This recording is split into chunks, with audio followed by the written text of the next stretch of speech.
Chapter 726. Liang Yifan smiled and didn't say anything else. His aura gradually turned solemn. The light around him quickly dimmed, and the air became moister. Everything was covered with a gloomy feeling. Whoosh! A gust of wind blew wildly in the field, as if it was coming from all directions, as if a rainstorm was about to come. Lu Qing couldn't help but feel irritated. He was dissatisfied with everything, like a beast trapped in a cage.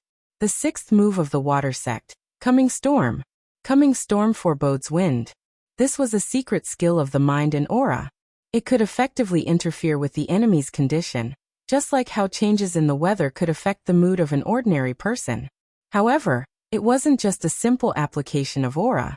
It could also slowly merge with the surroundings, creating an environment suitable for the water sect physical invulnerability experts.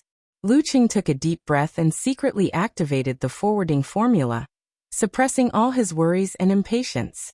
Following which, he focused his thoughts and the water surface froze. His mind was like a crystal carved with 7 apertures that could breathe on its own, contracting and expanding slowly. Thump, thump, thump. He no longer felt emotional fluctuations, and was no longer affected by the weather. The 5th move of the Ice Sect, Enemy Heart Freezing move. This happened to be the nemesis of Coming Storm. Of course, nemesis was always relative. If Liang Yifan's mind was much stronger than Lu Cheng's, he could still shatter Lu Cheng's ice heart and make him restless. Unfortunately, in the realm of physical invulnerability, there was no one who could completely suppress Lu Cheng in this area. Even the living Buddha, Shi Shan, who had the wisdom of many lifetimes, couldn't do it. As for the warrior sage, who could do what others couldn't, Lu Qing couldn't be sure since he had never fought him in his complete form. After all, his opponent was a mighty one who had 1 foot in the door of the forbidden. It was best not to measure him with common sense. Whoosh! The wind was chilly and humid. Around Liang Yifan, droplets of water condensed. Beside Lu Cheng, it was as if he had entered the southern sky of Huaqing. The air was humid, causing his skin to fall into a state of breathlessness. His clothes absorbed the moisture and gradually became heavier. Lu Qing didn't care about this level of influence. However, he had to respond to the suppression of his aura. He couldn't be at a disadvantage right at the start of the battle and be passive. Whoosh, whoosh, whoosh. The sound of the wind suddenly became shrill, cutting his face like a knife. The water around him either condensed into white frost or fluttering snow. As for the surface of his skin, water vapor filled the air, and a thin mist rose. The body was like a furnace, and the exterior was cold. The two coexisted perfectly. This was the cosmic universe style. The biting cold north wind blew towards Liang Yifan, disturbing the environment where the water film was about to form, causing ice crystals to form in the lake, where the droplets of liquid converged. But the closer it was to the opponent, the purer the flowing blue waves became. They rippled endlessly, heavy and thick. At this time, the song A Cut of the Plum Blossom is very appropriate. A certain unknown commentator seemed to have expected this. He added a piece of background music, and the atmosphere that should have been intense and tense suddenly became sad and lingering. Holy sh*t, a masterpiece. If I don't help the old granny, I'll give it to you. You really know martial arts. Give me back the emotions I've been brewing. It's over. I can't watch this match directly. In the live broadcast studio of the TV station, guest commentator He Xiaowei watched the battle of momentum on the field and laughed. Liang Yifan is slightly stronger, but the ice sect is indeed very good at restraining the water sect in this aspect. It's hard to tell who's better. Indeed. The host nodded in agreement. Then he looked at his partner with bright eyes and asked ambiguously, "Who do you think will win today? TSK, which side is he helping? Or is he simply waiting to see what happens when my toxic healer gets rebounded?" He Xiaowei had been in this industry for many years.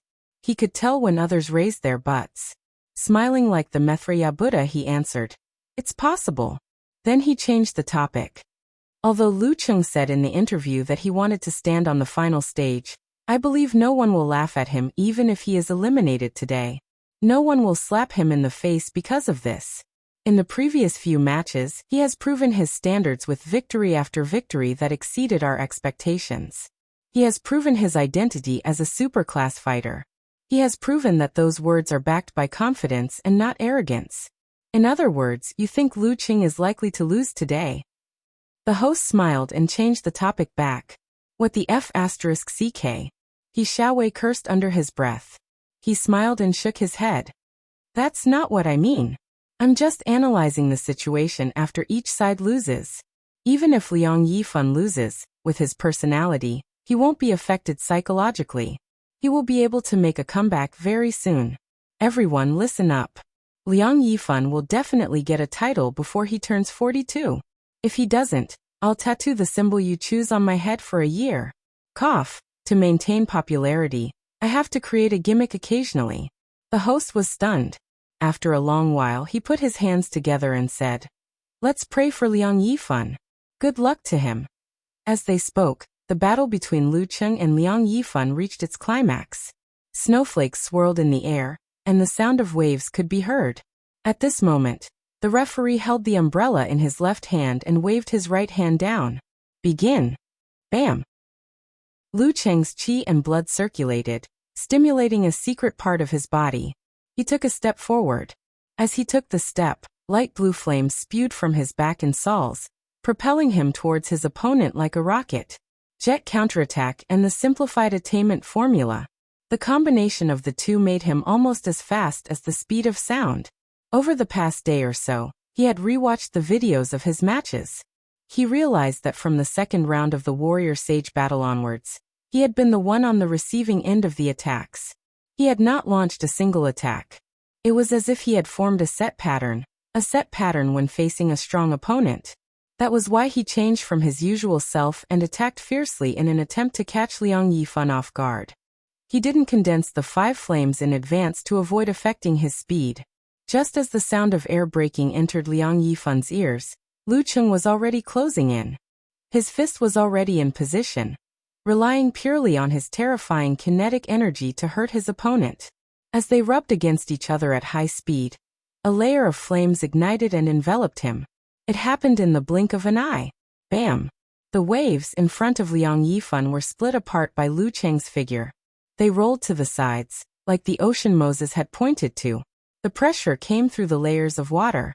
Liang Yifan suddenly felt weightless, and was swept away by the waves. It was a perfect match for Lu Qing's approach. Bam! His fist penetrated the water, but didn't hit his opponent's face. The distance between them was closing inch by inch, but the momentum was getting slower. In that instant, in Lu Qing's eyes, Liang Yifan was like a sailboat at the end of the river. He was so far away, so untouchable. The fourth move of the water sect, the unique movement technique, lone sailboat distant shadow.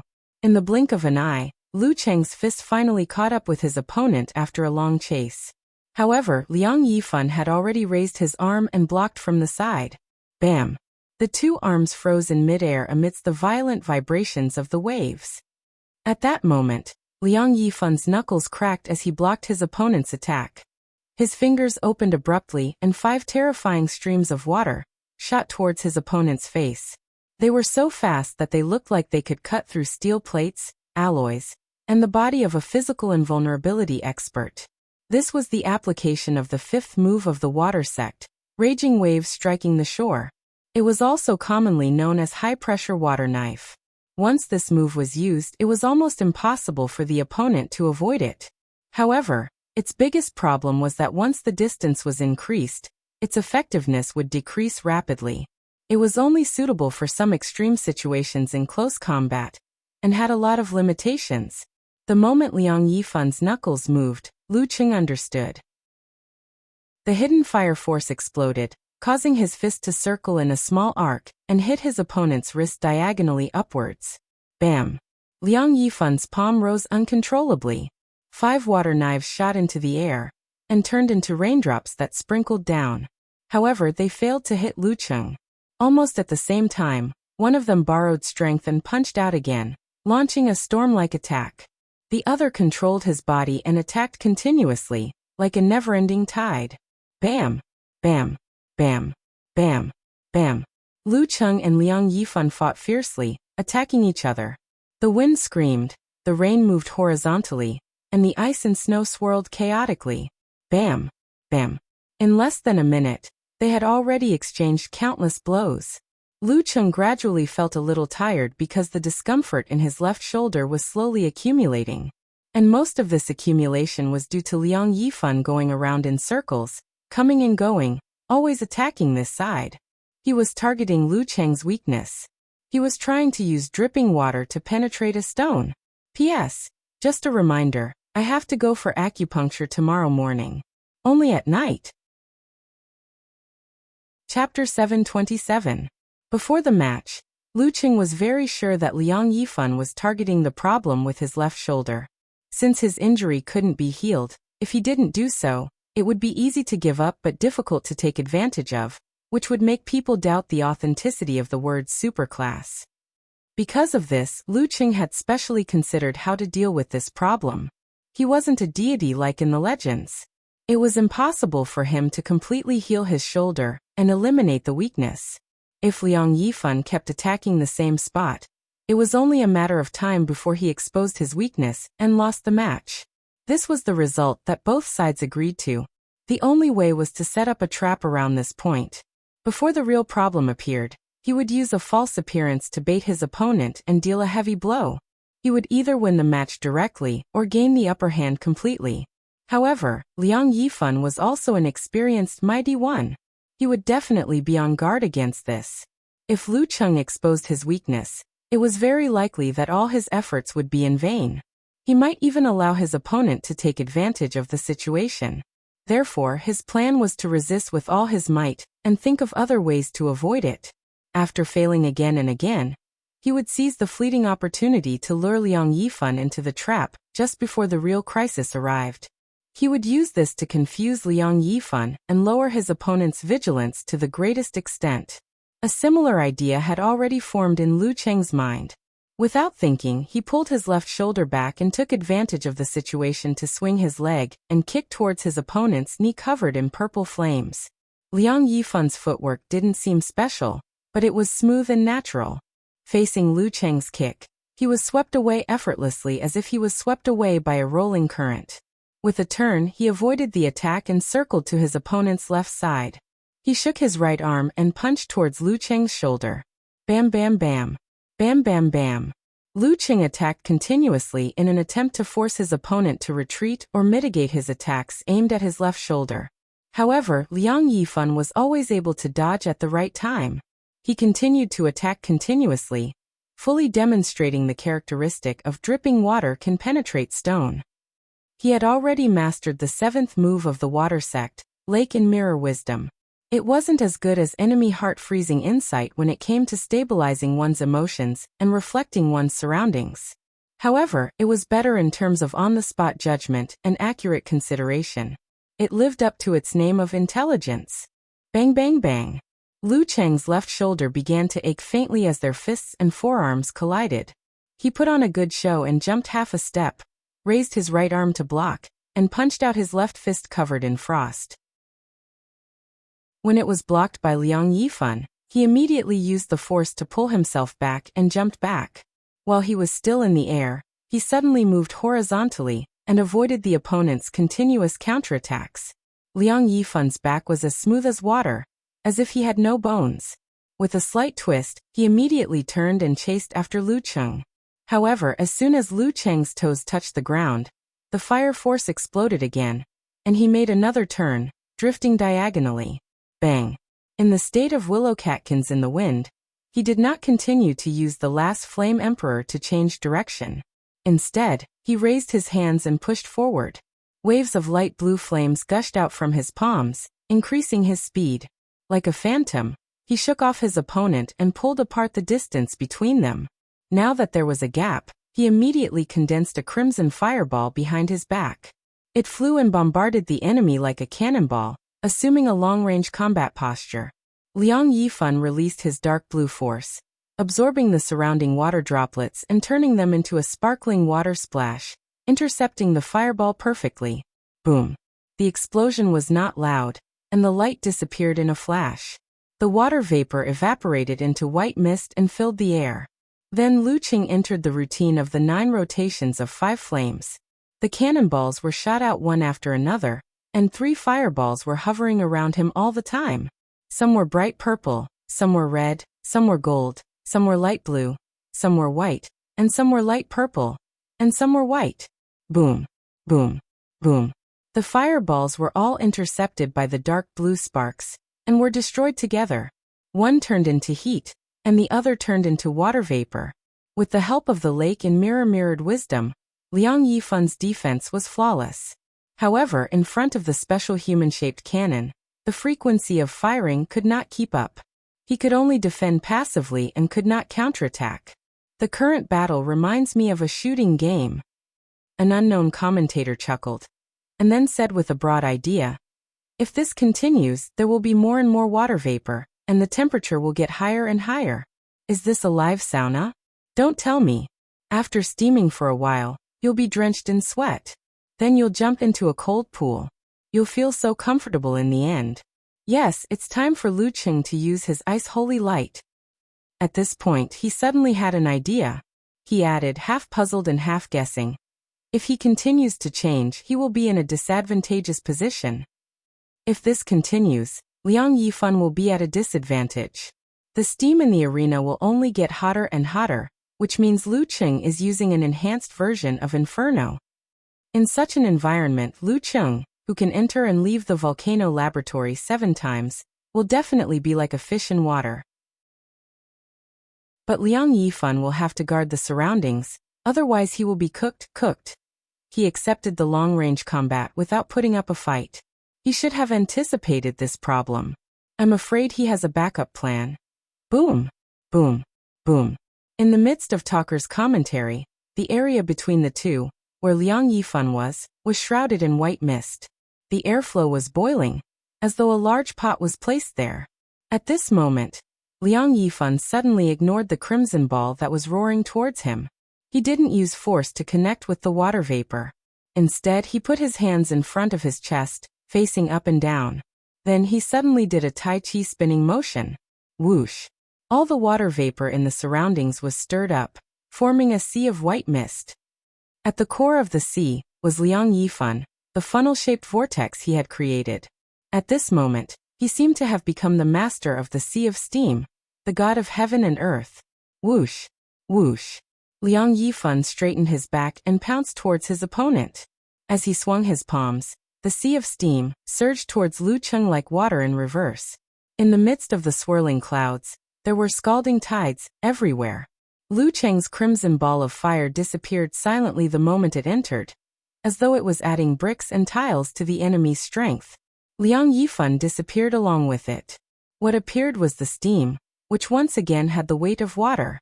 The accumulation of more than 100 million tons made one deeply feel the heaviness, making one's body and mind tremble. The 9th move of the water sect, polar fusion, swamp of heaven and earth. This was Liang Yifan's unique version. He had deliberately held back, so that Lu Qing could help him complete his preparations. This move intersected the mind with reality. Whoosh! Lu Qing lost sight of his opponent, leaving only the sea of white mist that engulfed the heavens and earth. It was as though he had encountered a tsunami.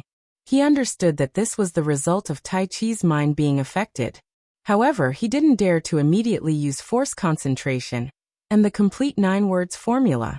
Because Liang Yifan was hiding in the mist, he didn't know when he would launch a surprise attack. He couldn't give Liang Yifan the opportunity to strike. With a change of mind, Lu Qing lowered his waist, tightened his arms, clenched his fists, and punched forward diagonally. Around him, the faint purple, light blue, and blazing white flames flew out and merged into one.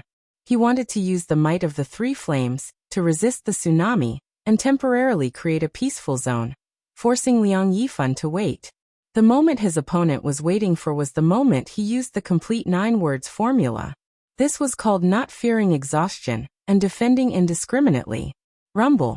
The sea of white mist couldn't drown out the dazzling light, nor could it swallow the deafening sound.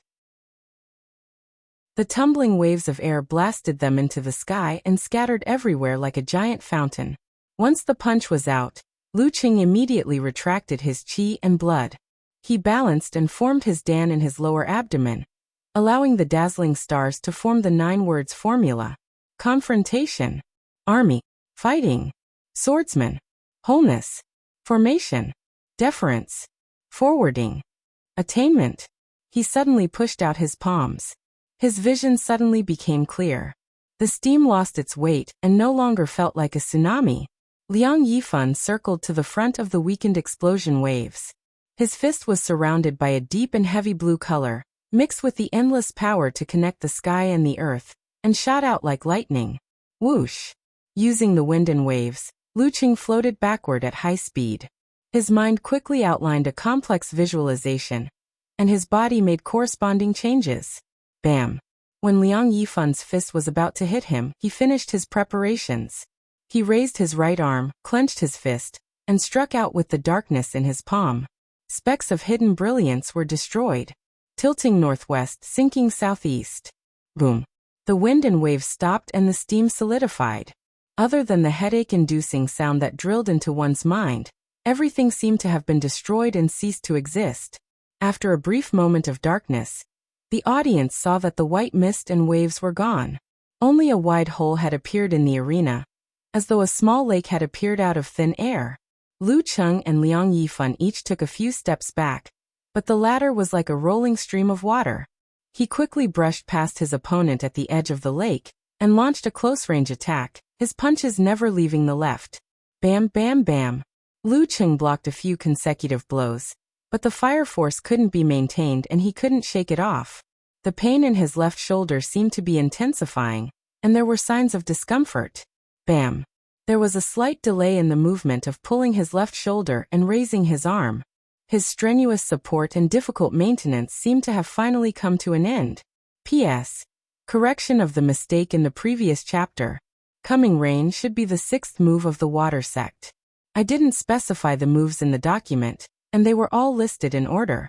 But a few days ago, in a daze, I counted the Xuanwu true sword of the Xuanwu sect.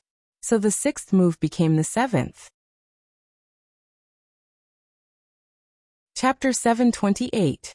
Most of the audience wouldn't have noticed such a small delay, but to a physical invulnerability mighty one, it was obvious and clear. Liang Yifan took half a step forward and clenched his right hand into a fist. Before Lu Qing could raise his arm, he punched towards his left shoulder. This simple move exposed his opponent's problem and made many people gasp. In the face of this, Lu Qing seemed to be unable to dodge, or even react hastily. However, at the position corresponding to his shoulder, Emperor Yen Force and Ice Spirit Force suddenly became active and collided. It was just like the encounter between a blazing white star and an icy darkness in his mind. A simplified physical invulnerability move, a mutated version of severe warning. The reason why Lu Qing used it now was to block Liang Yifan's punches. His left shoulder was injured again in exchange for a chance to take down his opponent. Knowing that his left shoulder was the target of his opponent, how could he not be prepared? The previous dodging and defense were all to lower his opponent's vigilance. Ice and fire intertwined and yin and yang reversed. Lu Cheng's left shoulder suddenly became dark, like a bottomless whirlpool or a demonic beast hiding in the darkness waiting for its prey to approach. Once it absorbed the opponent's attack, it would immediately devour the opponent's strength and burst out. At this moment, Liang Yifan's finger joints suddenly moved. He opened his fist and a dark blue ball flew out from his palm. Poof! This dark blue ball hit Lu Cheng's shoulder and disappeared instantly, as if absorbed by a certain spot. Following which, his left shoulder caved in and his strength surged. The dark blue ball that was dyed black spurted out and hit the spot where it came from. But Liang Yifan had already used the reverse push of the dark blue ball to forcefully bend his back, dragging his right arm and dodging to the side. Bam! He pulled his shoulder and swung his right palm down, landing it on Lu Cheng's shoulder right after the dark blue ball was released. Lake and mirror mirrored wisdom. He had seen so many highlights of Lu Cheng's previous battles and knew that his opponent was good at improvisation. Even if he didn't set a trap, he couldn't take it for granted that his opponent was at his wit's end. Therefore, he went with the flow and pretended not to be on guard. But in reality, he was hiding dangerous changes. You have a good plan. I have a ladder. I'll beat you at your own game. Bam! Liang Yifan bent the 5 fingers of his right hand and tightly gripped the enemy's shoulder. Then he pulled and tore, paralyzing the left side of the enemy's upper body. At the critical moment, Lu Cheng's body suddenly expanded. His muscles bulged, and his veins turned into dragons. His shoulders rose up against Liang Yifan's fingers, making Liang Yifan's grip feel like it was going to fly away. In the blink of an eye, Lu Cheng used a simplified version of the fighting formula. There was no time for him to think. Bang! Liang Yifan's grappling technique didn't work. His eyes narrowed, his left arm shook, and his fist smashed towards his opponent's waist to disturb his opponent and complete the grappling. Crack! His left fist cracked open the layer of ice, but it was wrapped up by the frost on his palm. Lu Cheng's right hand had reached out at some point. Pa! He flicked his knuckles and grabbed Liang Yifan's left fist. Lu Cheng had always thought highly of his opponents, especially when his opponents were superclass experts, after many rounds of self-examination in the arena or life-or-death battles. Therefore, his first trap was to numb Liang Yifan. Only by putting himself in a desperate situation could he truly win the other party's trust. I'll beat him at his own game. Seeing that Lu Cheng was about to capture his opponent, Liang Yifan's expression didn't change. His left shoulder suddenly went limp, and his entire arm lost its tension. Like a python that had its bone pulled out, his arm drooped down naturally, pulling his fist back. Water can penetrate stone when it's hard, but water can meander when it's soft. At this moment, Liang Yifan's gaze suddenly turned cold. Lu Cheng's grappling technique with his right palm was just a cover. His real counterattack was on his left shoulder. Specks of faint purple flames had been compressed and condensed. They were unusually heavy, causing Liang Yifan's 5 fingers to stick to his shoulder as he tried to retract them. Using the characteristics of Emperor Yen force, Lu Cheng allowed them to maintain contact for a short period of time, following which, the ice spirit force in his body rushed into Liang Yifan's body through his right hand as if it was free of charge. At this moment, Lu Cheng didn't have the time to use any unique skills. He just used the most primitive and pure method. Since his opponent was using water force, which could effectively extinguish Emperor Yen force and reduce the damage, he created ice tide to freeze the flowing water. Ice spirit force rolled and swept wildly. Liang Yifan's right hand was quickly covered in white frost starting from his fingertips. He was frozen in place, causing the contact to last for a few more moments. His expression was solemn, and his eyes were blue. His muscles, fascia, and force all trembled and continued to circulate. Lu Cheng's ice spirit force lost the feeling of white mist along the way. It seemed that no matter how much it surged, it couldn't affect Liang Yifan at all.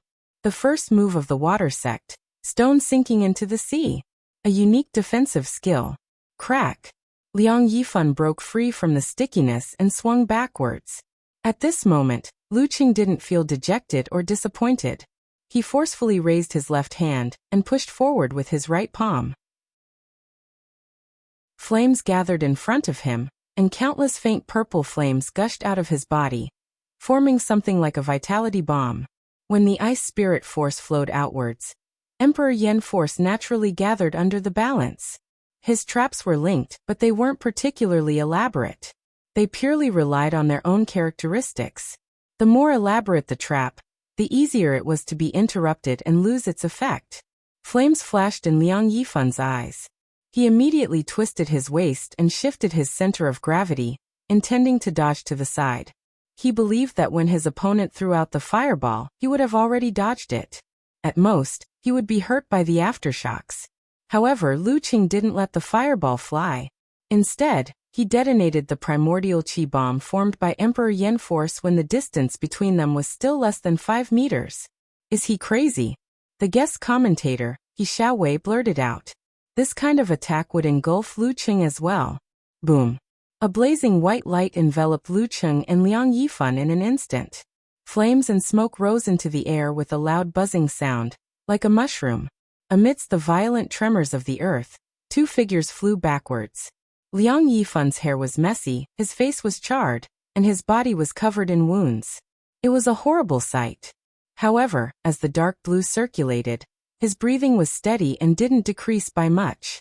On the other hand, the flames on Lu Cheng's body didn't hurt his skin. There were many lacerations and dents in front of his body, but it was much better than his opponent.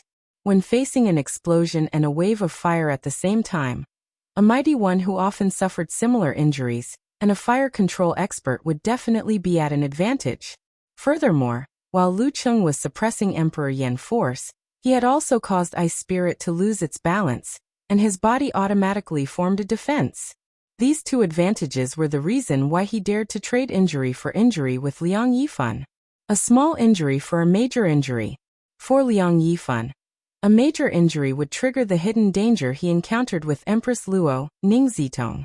It would make it difficult to suppress the weakness that came from the root. That was Lu Cheng's real goal. If not, he wouldn't have a chance of defeating his opponent, even if he had prepared a trap. Bam! Lu Cheng's figure leaped out, closing in on Liang Yifan amidst the wind and waves.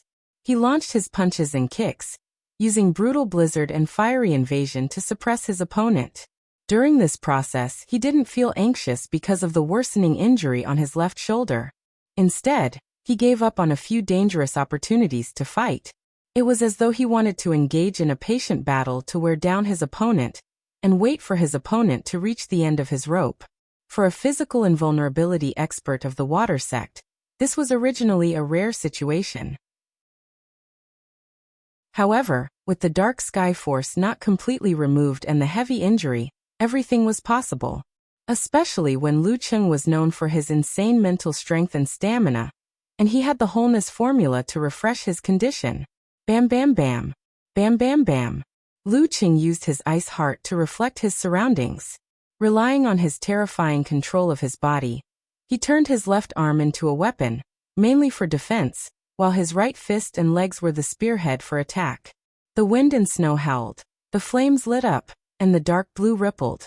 The two were in an intense and stalemate. Lu Cheng is trying to fight a battle of attrition, He Xiaowei pointed out. The host pondered for a few seconds before agreeing. This is his area of strength. Coupled with Liang Yifan's hidden danger and current condition, it's not impossible. Bam. In the midst of their discussion, Lu Qing moved to the side and threw a punch at his opponent's neck. Under the light of the purple flames, Liang Yifan raised his left arm to block, while his right hand punched out in an attempt to counterattack. Based on Lu Cheng's intentions and the trend he had shown before, he would definitely dodge this time. He wouldn't blindly engage in a desperate hand-to-hand battle and focus on attrition. That was Liang Yifan's plan. Compared to before, he was gradually showing signs of weakness. Bam! His right fist hit empty air, creating a shockwave. However, Lu Qing only leaned to the side and didn't move his feet. His fist, which was about to be blocked by his opponent's left arm, changed direction with a muffled thud. It rose to the sky and blasted towards Liang Yifan's face. Liang Yifan was slightly shocked, but he didn't panic. He quickly bent his back and raised his left arm. The first change of direction would obviously lead to a second change of direction. This was something Liang Yifan had to be cautious about. Therefore, when he blocked with his left arm, his force seemed to shrink inward. He planned to use a crouching force concentration to dodge and prepare to counterattack at the same time. At this moment, Lu Qing suddenly retracted his fist. He didn't do the second and third changes of direction. He wanted to achieve Dan equilibrium first. In that miniature universe, the stars moved and formed the word fighting. Lu Qing had no intention of fighting a battle of attrition. His previous performance only made this deduction seem logical. Once again, Liang Yifan was fooled. Yes, his opponent would get weaker and weaker. On the other hand, his mental and physical strength were abnormal. With the wholeness formula, a battle of attrition seemed to be the best and most reasonable way. However, Liang Yifan definitely wouldn't resign himself to death. He would definitely think of a way to break out of this situation. When that happened, there would be too many variables. It would be hard to tell who would win. More importantly, Xinghai's Queen of Thought knew the 9 words formula. God knows if Liang Yifan knew it too. If he also knew the wholeness formula, things would be troublesome. Therefore, Lu Qing only had one goal. First, he would paralyze his opponent. Then he would find an opportunity to attack. Close combat, crazy attacks, and take advantage of his opponent's hidden weakness. Under such circumstances, he might not be able to catch his breath at any time. Bam! Lu Cheng's body grew taller and larger. He was over 2 meters tall. Faint purple ice crystals loomed on his body, like engraved patterns. Bam! He took a step forward and raised his arm. His fist was like a giant hammer as he smashed it at his opponent. Liang Yifan was dodged and couldn't take advantage of the opportunity to distance himself. He could only spurt out his Dan force and jump up from his crouching position. He raised his arms to block. Bam! Hit by pure strength, his body wobbled and his legs trembled. Even the stone sinking into the ocean didn't completely dissipate. Bam! Lu Qing withdrew and released. It was the fighting formula again. Bam bam. After 2 consecutive hits, Liang Yifan gave up his footing and flew backward. Lu Qing, with faint blue flames behind him, chased after him. Bam bam bam. Bam bam bam. He didn't stop attacking. His opponent was wobbling and retreating as he fought. But the water sect physical invulnerability experts were resilient. They showed signs of defeat a few times, but recovered each time. Bam! Lu Cheng's punch was blocked. His momentum started to fall from its peak. His body started to show sluggishness and weakness. Damn it! I didn't manage to take him down in one go, and now I'm in trouble. As his thoughts raced, Lu Cheng was about to turn around and defend passively. But this time he didn't see his opponent's counterattack. How could Liang Yifan let go of this opportunity? His weakness had completely broken out. With this thought, Lu Cheng's qi and blood surged. He stimulated his body and used the simplified wholeness formula. He seized the opportunity and didn't give Liang Yifan a chance to use a similar secret technique. Lu Cheng's momentum surged again. While his opponent was catching his breath, he attacked crazily again. Bam bam bam. Bam bam bam. He didn't try to dodge the punches and kicks.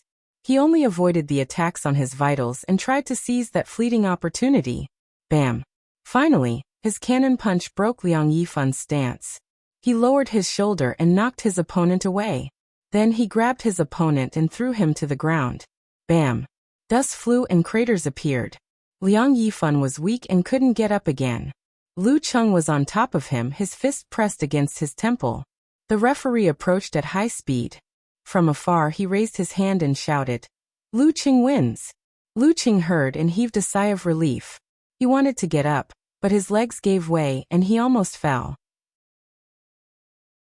He was covered in injuries and his breathing was extremely weak. P.S. Nearly 4,000 words.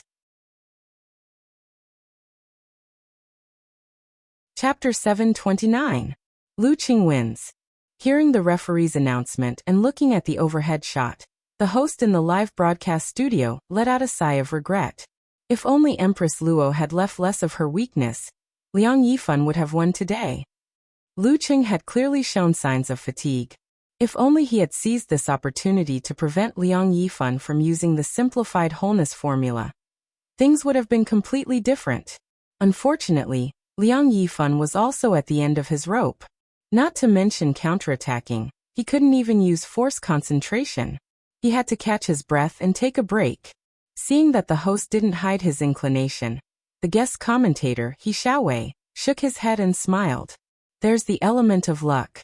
Lu Cheng's left shoulder injury is localized, while Liang Yifan's weakness in the dark sect covered his entire body. There's no way to make an issue out of this. Once there's a problem, there's only one problem left. But as the saying goes, the strong have good luck. Today's match is proof of that. This isn't to say that the strong are blessed by the heavens, unless they have similar talents or special abilities. It's to say that when luck appears, the strong can grasp it. If Lu Qing hadn't attacked crazily without regard for his own safety and suppressed Liang Yifan to the point of breathlessness, how could he have caused Liang Yifan's problem to erupt prematurely? How could he have struggled back from the brink of defeat? Not to mention the fact that he deliberately showed his inclination towards a battle of attrition. This greatly confused Liang Yifan, and yes, me too. Under the watchful eyes of the audience, the host didn't insist. He sighed. No wonder the physical invulnerability mighty ones all think that Lu Cheng's actual combat ability is top-notch, even though his absolute standard is still lacking. However, with his fighting style, the accumulation of residual injuries has a huge impact on his body. At most, he can only participate in title matches twice a year. This can't be helped. After all, He's the weak against the strong. Wait until the end of the year or next year, when his strength catches up to his performance. That will be a completely different story, He Xiaowei praised. The host nodded, then laughed. Xiaowei, why are you so happy when Liang Yifan lost? You swore that if he didn't get a title in 3 years, you would tattoo a turtle on your head. When did I say tattooed turtle? He Xiaowei rubbed his bald head and asked in amusement. Then he continued. I'm optimistic that he'll get the title within 3 years, but I'm not optimistic that he'll succeed in this warrior sage battle. Look at God-slaying Saber, who's in peak condition and performing extremely well in this competition. Look at Kirin, who's definitely on par with the twin prides and isn't severely injured. Then look at Dragon King, who's picked up a loophole. Even if Liang Yifan manages to enter the top 4, he'll only be able to serve as a foil since he's covered in injuries. You're right. The host nodded lightly and said, I can foresee that sparks will fly in the top 4 in the final. There will most likely be a situation where both sides will suffer. Luckily, the winner won't immediately challenge Warrior Sage. There's still 2 months of rest and adjustment. Otherwise, it would be too unfair. The elimination rounds and final challenge rounds of the 5 major title competitions were always held separately to ensure that the winner of the title deserved it. Just like the Battle of the Kings, the preliminary rounds were held from the middle of August to the beginning of September every year. The elimination rounds to determine the winner were held in the first 2 weeks of December. The best of 3 challenge round against the previous king was held at the end of March to the beginning of April of the following year. Every time a new king was born, the national stage of the University Martial Arts Tournament would begin. The inhuman preliminary rounds of Warrior Sage Battle were held in the middle of January before the new year. The elimination rounds were held in the first 2 weeks of May every year, and the final round was held in the middle of July. During this process, the elimination rounds of Kirin battle would be held at the end of June to the beginning of July. In order to maintain their form in the Battle of the Warrior Sage, unless they were the current Kirin, they would most likely choose to give up the title, making it look less glamorous. As for the other title competitions, the Master preliminary rounds were held in the end of June, the elimination rounds at the end of October to the beginning of November, and the final challenge round was held during the Chinese New Year. The Supreme Class preliminary rounds were held in November, and the main competition was held in January. After the Chinese New Year, there would be a 4-person cycle battle before the start of the top professional competition to determine the current Supreme Class. The competition schedule was the tightest. The inhuman preliminary rounds of Kirin battle would be held in the middle of April, and the final challenge round would be held in September. Yeah, He Xiaowei agreed. At this moment, in Lu Cheng's fan forum, after eternal nightfall, Yan Xiaoling was crazily excited for a while. She said, the last part of my student life was so satisfying. So wonderful. Not only did she pass her internship and get an offer, but her senior had also continuously outperformed himself and defeated several superclass players, successfully making it to the top 4 of Warrior Sage Battle. Thinking of this, she glanced at the information in the forum, slightly embarrassed. She knew that other than Xu Rui's introduction, she had also gotten the title of moderator of Lu Cheng's fan forum. Compared to the cold and quiet scene of just her and Brahmin, this was now one of the few big forums with a terrifying amount of traffic. Seeing her sigh of contentment, Unparalleled Dragon King joked, well said. But I have a question. It's already halfway through May. Have you finished your graduation thesis, or should I say, your graduation project? I'm not too sure what your major requires. Anyway, have you finished your homework? Don't ask this. Yan Xiaoling was stunned. After a long while she said, let me finish watching Warrior Sage Battle happily first. Let's enjoy today. Haha, senior is now ranked 5th in the country, right? 5th among so many mighty ones. As she spoke, she became excited again. It doesn't have to be just the 5th. Brahmin emphasized while swaying. It's fine to say that for now, replied Road to the Arena, who had appeared out of nowhere. Unparalleled Dragon King said, wait until next year, who knows, he might live up to his name. The others chimed in and started a heated discussion. In an instant, dozens of pages of posts had been refreshed. Lu Qing took a deep breath and extended his hand to Liang Yifan, making a gesture of pulling him up. Liang Yifan didn't refuse. He reached out and grabbed it. Standing up, he only felt dejected and disappointed. Without any gloominess or gloom, he gave him a thumbs up and said, "You were indeed the better one today." "I had better luck," said Lu Qing modestly. Liang Yifan smiled and shook his head. He staggered out of the pit, left the arena, and walked back to his personal resting room. He saw Queen of Thought Fei Dan waiting at the door. "I'll get you some pills to treat your internal injuries," said the graceful Queen of Thought with a smile. "Actually, it's not that bad." Liang Yifan panted and opened the door. Fei Dan strolled behind him and asked casually, "How do you feel?" "It's a pity. If I had accurately predicted his intentions and used the all formula in advance, I wouldn't have been stopped and couldn't use it again. That way, I would have had a better chance of winning. But there are no ifs in martial arts." Liang Yifan sighed. Queen of Thought pondered for a moment and smiled. "In my opinion, it's mainly because you're too honest and can't be compared to him. All's fair in war. This is what a normal and reasonable battle is like." Liang Yifan shook his head and sighed. "In a year or so, he'll be even scarier." In the resting room, Lu Qing washed off the dust and cooperated with the doctor to treat his injuries. Yin Zheka sent a message and asked with concern, "How do you feel?" When she saw Lu Qing covered in bruises and swaying while receiving the cheers, her heart ached for him. Lu Qing thought for a moment and replied with a smile, "It's not too serious, just a lot of injuries. I reckon I'll only be able to recover 70% of my strength by the semifinals. I fought too hard today." In the last round of crazy battles, he used offense as defense and didn't defend. Even when his opponent counterattacked, he only avoided his vitals and prevented himself from being hit directly. However, it was inevitable that he would be injured by the force, and there were quite a few of them. Without waiting for Yin Zheka to mention it, he replied with a smirk, "That's not the point. The happiness and excitement of winning Liang Yifan can't compare to the other thing. Hee, I have to seriously consider how I'm going to spend the day." Yin Zheka's pretty face immediately turned red. She spat at the screen and said with a dumbfounded expression, "Why didn't I know you were such a hooligan before?" "How could you not know?" Raised eyebrow and smiled expression. "Someone always calls me hooligan, big hooligan, stinky hooligan." "You've changed. You weren't like this before." Embarrassed and angry expression, Yin Zheka replied. In the midst of flirting, Dragon King spent 5 minutes to defeat Luo Xian of Shushan Study without any injuries. The semi-finals of the Warrior Sage battle were officially decided. This was also the first time Lu Qing was in the top 4 of the title battle. As there were only 4 mighty ones left, the lot drawing ceremony was held immediately after.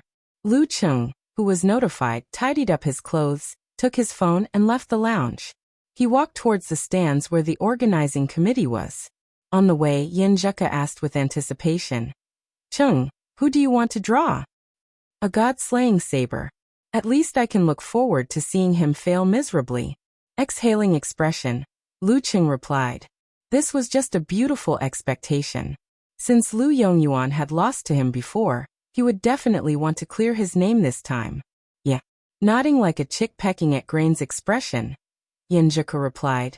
Covering mouth expression. "This is the first time I've seen someone compare themselves to a sewer." Pfft.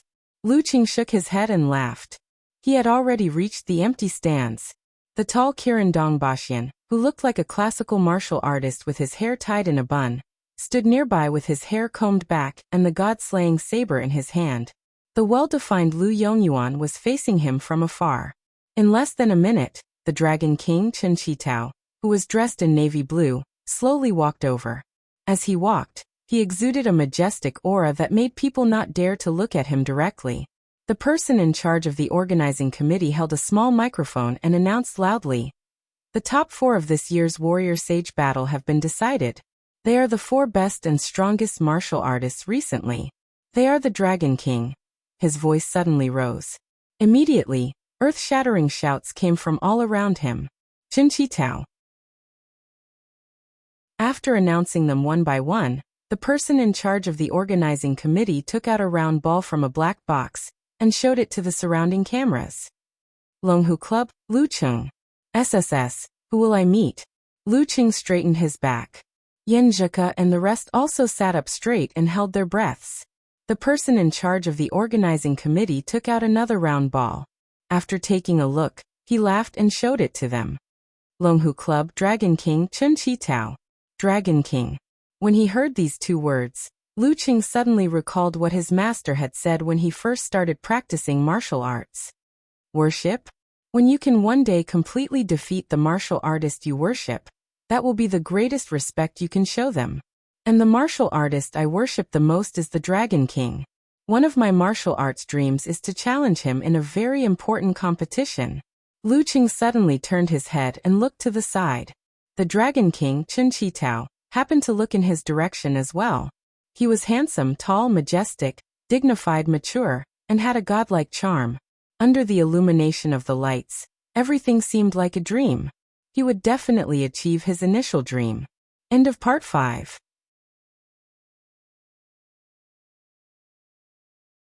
Chapter 730. Outside the window, the night sky was like water, the lake rippling with light. Lucheng sat on the recliner, his body blending into the darkness. He didn't make a single sound. His gaze drifted, his vision distant. Just like that, he was lost in thought for a long time. It had been almost a year since he made it to the semi-finals of the Warrior Sage battle, and suffered a crushing defeat at the hands of the Dragon King. Ever since then, following the advice of Empress Luo and his master, Lucheng began to tap into the strength in his heart. He attempted to incorporate the various emotions he felt into his main body, and present them through his mind to incorporate them into his moves. This wasn't an easy task. It took him a full 8 to 9 months to barely get started. He also benefited from the unique and tragic experience of making the Great Leap and attaining physical invulnerability. He also benefited from the fact that his parents and master were aging year after year. He also benefited from the fact that the girl he wanted to spend the rest of his life with was temporarily separated from him. He also benefited from the fact that his friends were scattered all over the world, busy with their own affairs and rarely got together. Just like now, as they were nearing graduation, Yenjika's workload and hardships were increasing by the day. She no longer had the time to chat during class. Even when they were back at home, there were too many things to do. They could only make use of the opportunity to communicate. Lucheng, who had already made a trip to America during the new year, could only watch and wait for the end of June to arrive. He had truly tasted the helplessness and torment of a foreign relationship. Originally, he would restrain this kind of emotion. When feelings of longing and melancholy arose, he would try his best to resolve them, divert his attention, and amuse his little fairy by making jokes. This was because he knew that the other party would definitely have similar feelings. However, in order to tap into the strength in his heart, he could only indulge himself and let those emotions run amok. He tasted the loneliness, the longing, and the pain of not being able to see her. The atmosphere was subtly brewing. In the darkness of the bedroom, there seemed to be a faint yet lingering feeling that was slowly dancing, like a veil of moonlight. "I'm so busy. Your wife is so busy." While she was in the bathroom, Yenjika sent an aggrieved message to him. When the phone screen lit up, Lucheng felt both heartache and a smile. He broke free from the silence and replied with a smile. "I was going to say that I helped you with it, but when I thought about the last time I flipped through your book, I knew every single word, but when they were put together, I couldn't understand what they were trying to express. I felt like an illiterate person." His self-deprecating words immediately amused the girl, and she felt that the tension and fatigue in her mind had eased a lot. She replied with an emoji of holding her chin and rolling her eyes. "As your life coach, I feel that when we return to China, I need to give you a special lesson. You can't be illiterate." After chatting for a while, she once again threw herself into mental work. Lucheng's mood also improved. Yes, there are still many beautiful things in life. For example, no matter how busy Ku was, she wouldn't completely neglect the time they spent together. For example, her spring break in March didn't last long, and she had a lot of things to do, but she still traveled a long way and back just to get together with him in less than 2 days. For example, his father was completely worshipped by their boss. He only had to worry about the technical aspects and lived like a second spring. For example, his mother slowly became fashionable. From time to time, she would drag his father and aunt to go on a trip. She didn't even need his encouragement anymore. For example, his grandparents were old and healthy, and they were still in good health. For example, his master practiced the 9 words formula diligently, and his spirit nourished his body. Although his old injuries hadn't fully healed, they were completely under control. It didn't seem like a problem for him to live for another 20 or 30 years. For example, his brother-in-law entered the war-torn zones again, and after 8 months of training, he found the thing he wanted. He successfully made the great leap and reached the physical invulnerability stage before the end of the year. For example, Hipster broke through 2 months earlier than his brother-in-law. For example, Talker made a name for himself in the martial arts commentary world with his refreshing humor and witty style. Now that he had settled his father's company, he flew to the capital to reunite with his girlfriend. For example, Fatty Jiang finally embarked on the path of matchmaking after tireless efforts. After a few times, he had a girlfriend and a restaurant with booming business. For example, after a year of backpacking, Qin Rue vaguely felt the threshold of receiving.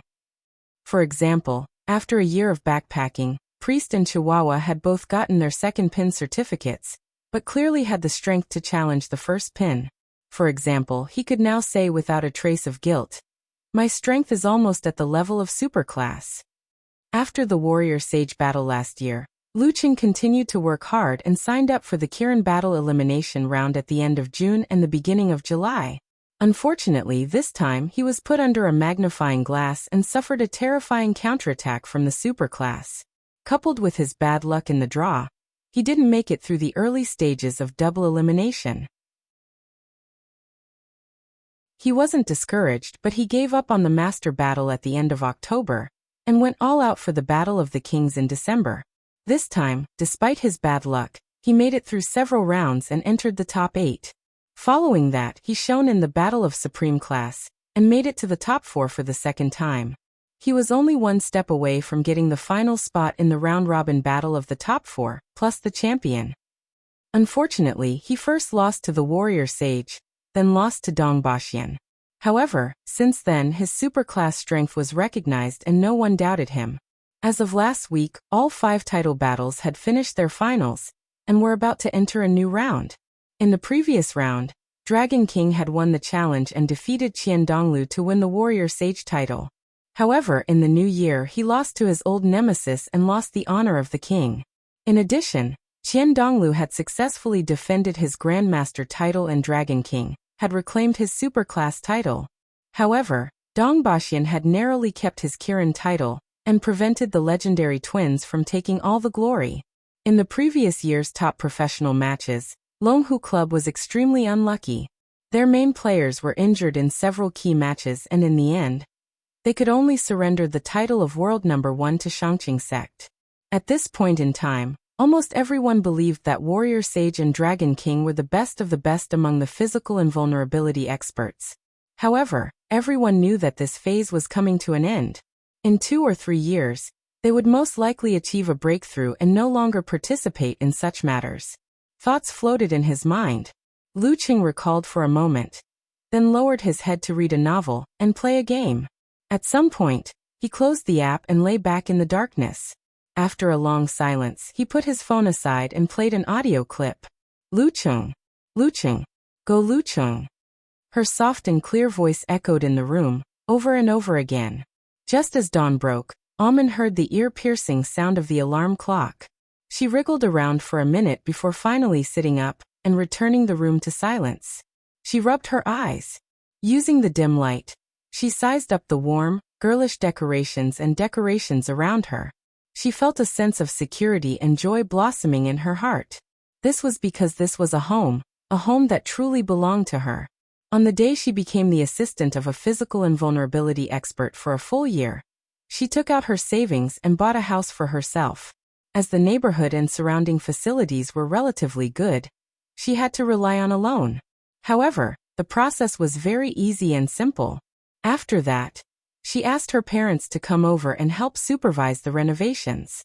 After a long period of drying, She officially moved in the day before yesterday. Those who had never rented a house before would find it hard to understand her desperate desire to have a home in Huaqing. This was because living in someone else's place, even if it was a dorm provided by the company, would give her a sense of uncertainty that she would leave sooner or later. Back when she was renting a house, she would have to move out from time to time due to the increase in price, or when the landlord wanted to take back the house that was given to her for her children. Every time, she would be physically and mentally exhausted. Now no one could force her to move out because this was her home. Aman stretched herself and got out of bed to wash up. When she saw her improved skin in the mirror, she felt even happier. At the same time, she understood that everything now was because of her boss, the superclass mighty one, Mr. Lu Cheng. Speaking of which, he was a very restrained person in all aspects. For the past year, other than going to America and Xioshan, he had led a regular and simple life. Even when he wasn't practicing martial arts, his entertainment was mostly online. Moreover, he had a lot of self-control and would stop when the time was right. He didn't play too much, just like in Miss Xu Rui's, entering the Physical Invulnerability program. He wasn't like this for a day or two, but for 300 to 400 days. After her bestie watched the program, she specially came over to ask about it. After getting confirmation from her, she said emotionally, "I heard that people who are successful in martial arts have a strong desire in that aspect, let alone a physical invulnerability mighty one. Look at your boss, he's practically the epitome of asceticism. Introverted, self-disciplined, restrained. He seems approachable but keeps a distance from temptation. TSK, I wonder what kind of expression he'll have when he's in bed. If there's a chance, I really can't help but try to seduce him and see if I can make him break."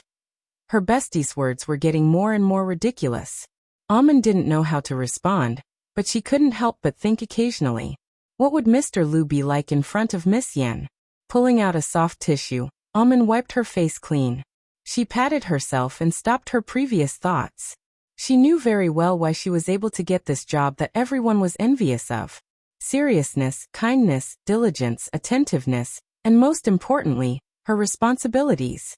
After tidying herself up, she walked out of the room and saw her parents laying out breakfast. "Smells so good." She beamed and walked over briskly. Mr. Lu had to train at home today, and would only leave for the airport at 7:50 a.m. Therefore, she didn't have to reach his villa at 5:30 a.m., and could enjoy the breakfast made with love. At 7:45 a.m., Aman left the silver-gray MPV. After waiting for a few minutes, she saw Lu Qing walking out of the villa with his luggage. "Morning, Mr. Lu." She smiled and greeted him. "Morning." Lu Qing nodded with a smile.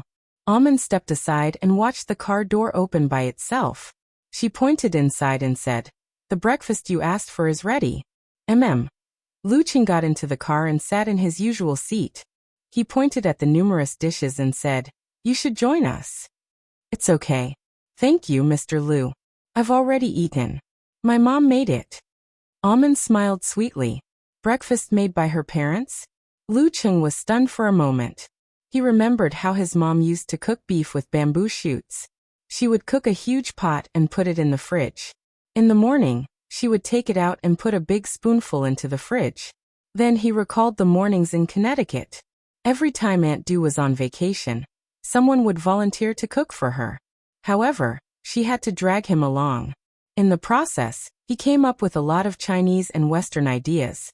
As for the taste, it was up to him to decide. Thinking of this, he exhaled silently. After a few minutes of contemplation, he calmed down and ate his breakfast. "Mr. Lu, are you going directly to the airport?"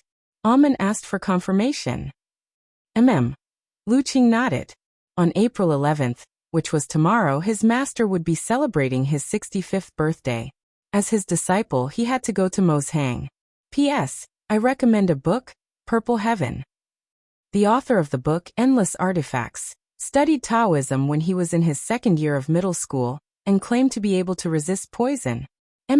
I quite like the theme of this book, preaching Taoism. Chapter 731. Wuyue Province, Moshang City, Shiyuejian's villa. As soon as Lu Qing walked in and greeted his senior sister, he saw a few seniors sitting on the sofa. Facing him was the divine enchanter of Sin Flame.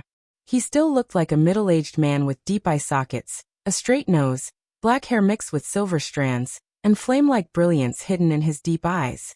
He looked quiet and reserved, but he gave people a feeling of irritation and fear. Lu Qing recalled the first time he saw this senior, and the fear and caution he felt when he couldn't see through him. At this moment, he vaguely grasped his level with the help of his aura. It was a superclass with a strong mind and a blend of artistic conception, but it was obviously declining. Unknowingly, I can already look at this senior on the same level. Lu Qing felt a little emotional. Sitting on the sofa beside the divine enchanter of Sin Flame were the elegant queen of thought, Fei Dan, who looked to be in her 30s, and the empty-nest old man Wu Malian, who was smoking a cigar lazily. They smiled and turned to look at Lu Qing, occasionally glancing at Geyser with a teasing look. The white-haired Geyser with few wrinkles turned his head and frowned in disdain. "Why did you rush here? It's just a few old guys who insisted that I celebrate my birthday every 5 days. According to our customs, we usually celebrate the 9th. TSK, in terms of nominal years, it's actually the 10th. Rush here? Judging from this word. Master, you're actually quite happy, aren't you?" Lu Qing laughed inwardly and said sternly, "As a disciple, how can I miss my master's birthday? Master, what you're implying is that you want to hold a grand celebration on your nominal year of 70. Well, now that your injuries are under control and you're not coughing nonstop after a few activities, you're back to your old self. And you've taken me in as a good disciple. How can you not show off?" If Geyser knew what he was thinking at this moment, he would probably want to kick this unfilial disciple to death. He shook his hand and clicked his tongue. "You think I don't know you? You're only good with words. Didn't you just call me a few years ago? You've only come here once." Lu Qing was stunned. After more than 10 seconds, he opened his mouth and said, "Master, you were the one who said that there was no need to come." He knew that his master's birthday was only 3 years away. In 1 year, he was a part-time coach and was fighting in the National University Martial Arts Tournament. In the other year, he had just broken his Jindan and got rid of the sequelae. He was recuperating in the mountains and couldn't go on a long trip. Yet, he went to the military sanatorium in the north for a vacation. "I didn't expect you to be such a petty and vengeful old man. Just because I said you don't need to, you don't need to? This is a test of your sincerity." "Smelly brat, why don't you think about the history? What Menli Shui?" Geyser was in a good mood as he jokingly scolded her. Then he pointed at the living room and said, "Find yourself a seat." Lu Qing greeted each of his seniors and found a single sofa to sit down. He put on a pose that said, "I only have ears and won't interrupt." Wu Malian took a puff of the cigar and chuckled. "Establishing a country. How many times have I told you? Don't call me by my name." Geyser interrupted him angrily. Wu Malian chuckled and muttered to himself, "Looking at you just now, I thought you had accepted an unworthy disciple. Why don't we make a deal and transfer your disciple to me? Speaking of which, you usually don't show off your skills as a master. How did you manage to train a physical invulnerability disciple so easily? The few of us have been together for so many years, but we still haven't managed to train a good successor. Don't drag me into this. My last disciple is already a physical invulnerability expert." Queen of Thought, Fei Dan interjected.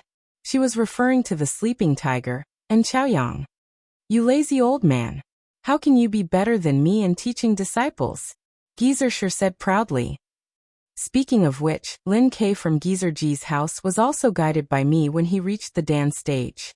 In just 2 years, he had already laid the foundation for 2 physical invulnerability experts. It's not that I'm looking down on you guys, but compared to this, you guys are still too far away. Lu Qing almost burst out laughing when he heard this. However, with his strong self-control, he maintained a serious expression and nodded in agreement with his master. Shiyuejian also pursed her lips and secretly gave Lu Qing a thumbs up. She walked into the kitchen and prepared a sumptuous lunch. "This kind of thing," Divine Enchanter of Sin Flame snorted. It's up to the heavens, not the man. Good seedlings are rare, and it's easy for others to snatch them away. What are you talking about? Didn't you take in a good disciple? In the end, you brought him to the war-torn zones and surrounded him. He was half dead and was stuck at the inhuman stage for the rest of his life, Geyser retorted.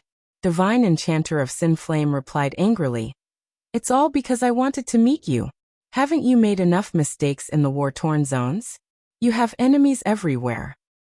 Now I have to say something fair, Wu Malian chuckled. Zhangwo, Geyser did a better job than you in the war-torn zones. Once, he fell into a trap and was surrounded by 3 physical invulnerability experts. It was the guy called God of War who led them, but he still managed to force his way out. However, he was bedridden for 2 months and had to be served. If they hadn't teamed up, I could have beaten any one of them up, Geyser said disdainfully. Using this topic as an excuse, a few of the old veterans started to reminisce about their past. Sometimes, they would talk about what they had done in the war-torn zones. Other times, they would brag about how half of the 20 titles that Queen of Thought had won were because they hadn't participated in professional competitions back then. However, Fei Dan's calm words shut them up. She said, "If you lose to me 7 times out of 10, don't speak." Hence, Zhangwo, Wu Malian, and Divine Enchanter all fell silent. If you're so capable, let's compete in actual combat. If I wasn't severely injured later on. Geyser mumbled after a few seconds. Then with lightning speed, he changed the topic back to his past in the war-torn zones. At his peak, he and Queen of Thought were on the same level. They were both half a step away from the Forbidden Zone. Unfortunately, they couldn't break through and could only sigh as they watched their successors. Lu Qing listened thoughtfully but resisted the urge to speak. After lunch, the seniors went upstairs to take a nap. Then he asked Zhangwo at the stairs, "Master, who was the taboo expert who injured you back then?" Geyser glanced at him and laughed. "Why? Do you want to avenge your master? Are you that confident of entering the Forbidden Zone? At this point, how can I not imagine an attempt to break through? But your disciple knows very well that it's very difficult. It will take 10 to 20 years, answered Lu Qing frankly. When the time comes, if I succeed, I can fulfill my duty as a disciple and avenge you, master. Avenge what? Said Geyser in annoyance. I can eat, sleep, drink, and jump now. It won't be a problem for me to live another 20 to 30 years. If I were to fight to the death with a forbidden mighty one over my injuries, the number of people seeking revenge on me would line up from here to the city. It's not worth it, not worth it. At this point he chuckled. Unless I die prematurely because of this in the future and can't die of old age, then there's a need for revenge. Otherwise, all I have to do is to discuss the other party and ruin their plans. But master, your chances of breaking through will be cut off because of this. Lu Qing sighed inwardly. Then a doubt arose in his mind. He frowned and pondered for a moment. He couldn't help but ask, when the time comes, how do you determine whether you'll die of old age or prematurely because of this? No one knows how long they'll live. Geyser was stunned when he heard this question. Then he blew his beard and glared at him. You brat, you really want your master to die. Nothing good comes out of a dog's mouth. Lu Cheng's expression froze. Geyser snorted and walked up the stairs with his hands behind his back. Halfway up, he suddenly sighed. Actually, when I was seriously injured, I had no hope of breaking through the man-god boundary. I was already in my 50s. Unless I was 10 years younger. His tone was complicated. He didn't stop walking and disappeared around the corner of the stairs. Lu Qing listened in a daze, feeling a little down. He walked up to the second floor step by step, and happened to see Queen of Thought, Fei Dan, coming from the balcony at the end of the corridor. Your master is right. At our age, the most difficult and natural thing to do is to accept old age. It has nothing to do with outsiders. She nodded with a smile. Then, she walked past Lu Qing and headed for the guest room. She shook her head and sighed. Birth, old age, sickness, and death are hard. With birth comes aging. Chapter 732. The next night, in the family villa, several chefs were busy preparing the dishes. The physical invulnerability experts were sitting around a table, chatting and tasting the delicious food to celebrate Geezer Sher's 65th birthday. He didn't invite any outsiders to his birthday banquet. Other than his old friends like the Queen of Thought and the Divine Enchanter of Sin Flame, his senior brother, his own daughter, his unfilial disciple, and other physical invulnerability experts from the Ice God sect. Of course, the Haishi sect, Hanchi sect, and Dinghai sect of the Wuyue Alliance had all sent qualified disciples to celebrate with wine. Lu Cheng was quietly listening to the elders boasting about the past. Suddenly, he felt something and turned to look at the door. The Queen of Thought, Fei Dan, had a similar reaction. Geezer Sher and the rest followed in confusion. At this time, the sky was dark and the rain was light. Spring was coming. After a few seconds, Shi Jiangwo suddenly asked in confusion. Shi Yuejian was confused at first. Then her eyes lit up. She stood up, walked quickly to the door and opened it. In the drizzling rain outside the door, a tall and majestic figure in navy blue approached slowly with 2 old jars in his hands. Every drop of water that approached him would automatically evaporate without leaving a trace. It was Dragon King, Chen Qitao. As soon as he appeared, the living room and dining room that were connected to each other suddenly became silent. All eyes were on him as he approached in the bleak wind and rain, like a big sun that rose in reverse.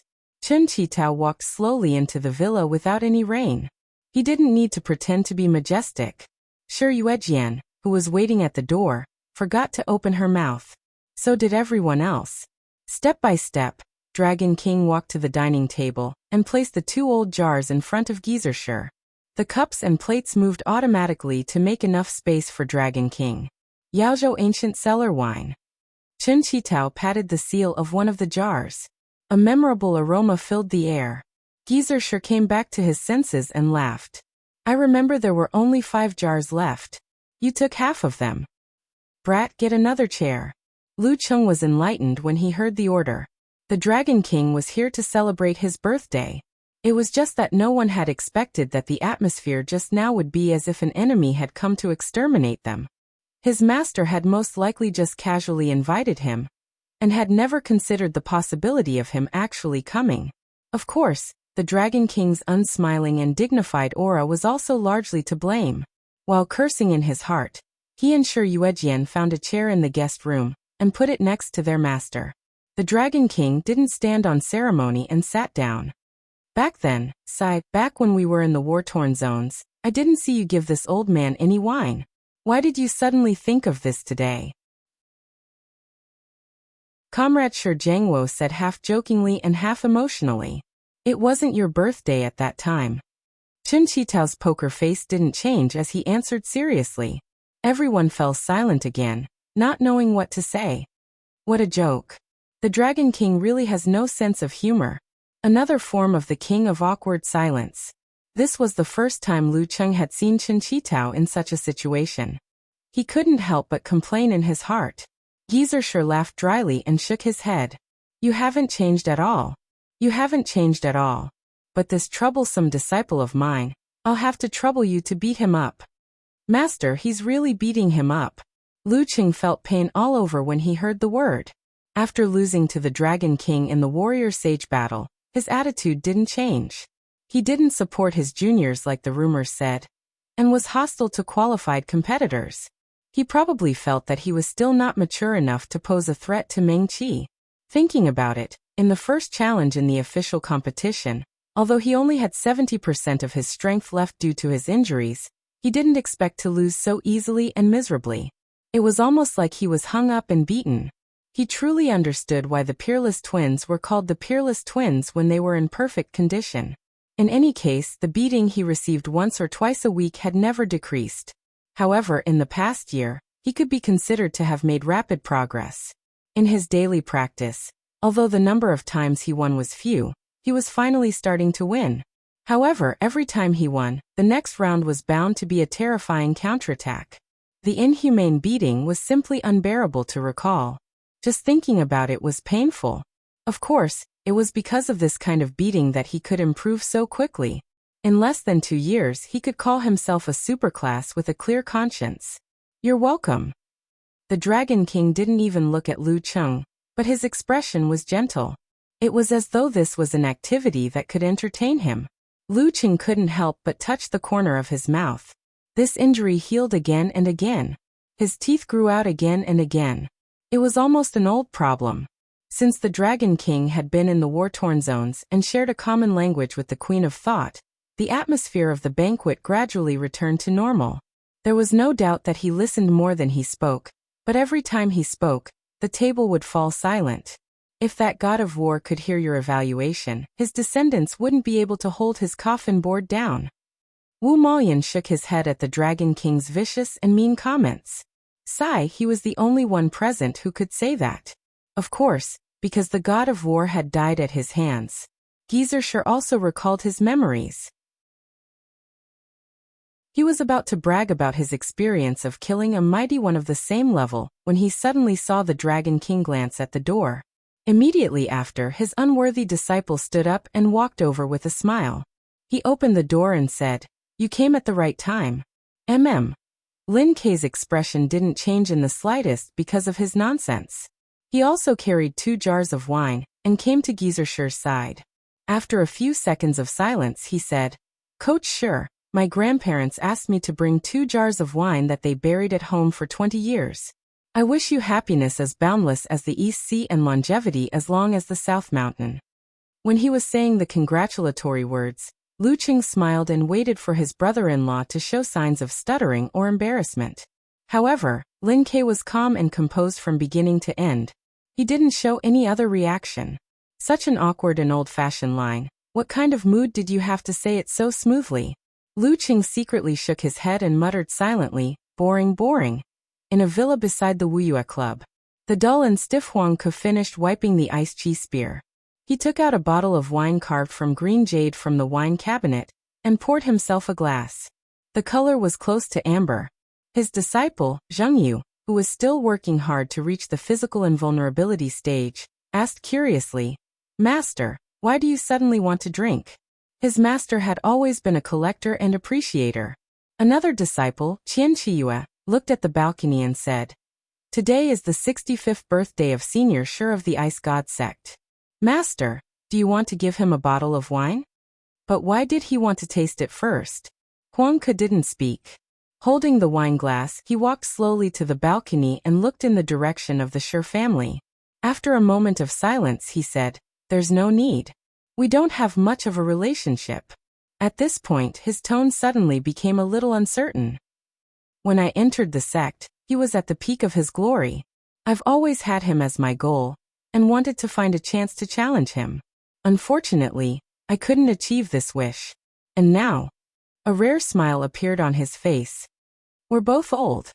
For experts like them, even if they were 30 years older, it would still be easy for them to defeat an inhuman. However, compared to the youths of the same level, they had to admit that they were old." Spear King Huang Ke didn't sigh. He raised his wine glass and drank it in the direction of the Shi family. He toasted them from afar. After the birthday banquet, some bade farewell, while others continued to talk about the past. Lu Cheng was afraid that his brother-in-law wouldn't like such occasions, so he pulled him to the quiet balcony and asked with a smile, "You've been through a lot in the war-torn zones this time, right?" "A lot," Lin Kei answered simply. "What are they?" Lu Cheng asked with great interest. "Too long," Lin Kei answered with the usual awkward silence.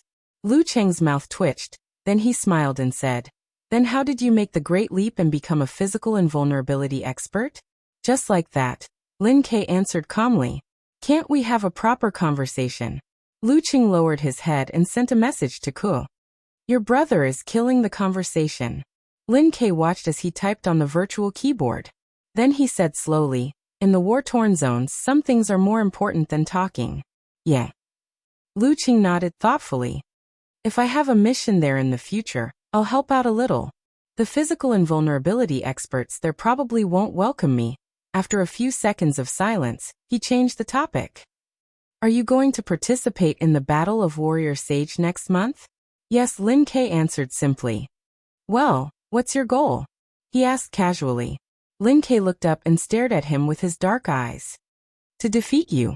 "Brother-in-law, Are you serious, or are you joking? Lu Cheng was stunned. Lin Ke turned around and walked towards the guest room. When he was about to leave the balcony, he added, I'll always work hard. Chapter 733. Watching Lin Ke's figure disappear into the distance, Lu Cheng suddenly laughed. It's great that my brother-in-law has such determination.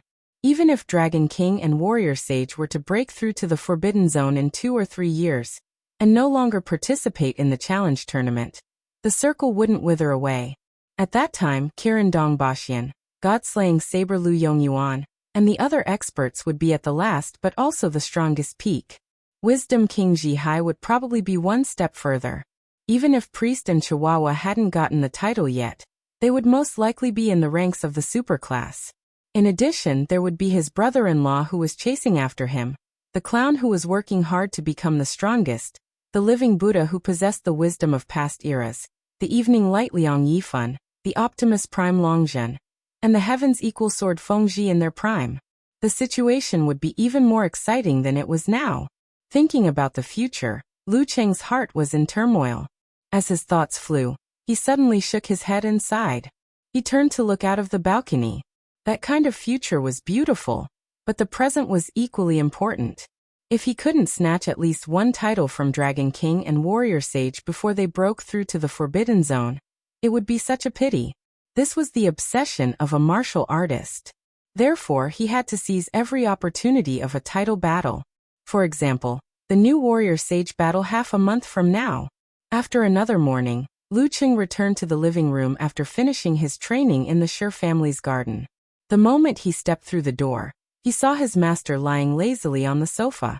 In front of him were wine jars, cups, beans, peanuts, and other things. This life is so decadent. Lu Cheng muttered to himself. That was true. His master wasn't like other old people who had hobbies like planting flowers, playing cards, and fishing. He also didn't have the desire for power like the sect masters and martial uncles. His television was mostly focused on martial arts shows. All he did was laze around drinking and watching competitions. Once in a month or two, he would go to the military base to cooperate with experiments or visit his old friends. A very unhealthy and monotonous life. I have to cultivate some hobbies for master. Judging from the way he is, he probably wouldn't care even if senior sister and senior sister had a kid. There's actually a good example in this regard. Talker's father couldn't be busy because of his illness. After returning home to recuperate, he somehow fell in love with computer games. He didn't like anything else but the Romance of the Three Kingdoms series. Since master likes wine so much and doesn't lack money, he could totally participate in wine collection and appraisal activities. Lu Cheng slowed down as thoughts flashed through his mind. Brat, what's with your expression? Geezer sure was once a top-notch physical invulnerability expert. He turned his head abruptly and glared at his disciple. Lu Cheng laughed dryly and said, I was thinking, master, wouldn't it be too boring for you to just stay at home and drink? Geezer sure snorted and said disdainfully, Didn't I, this old man, work so hard for most of my life just so that I can drink a little wine comfortably like this? You are so thoughtful. Lu Cheng was speechless for a moment. After lunch, he tidied himself up, picked up his luggage, and left. He had to prepare himself mentally and spiritually for the Warrior Sage battle. Shangqing Sect, Martial Arts Hall.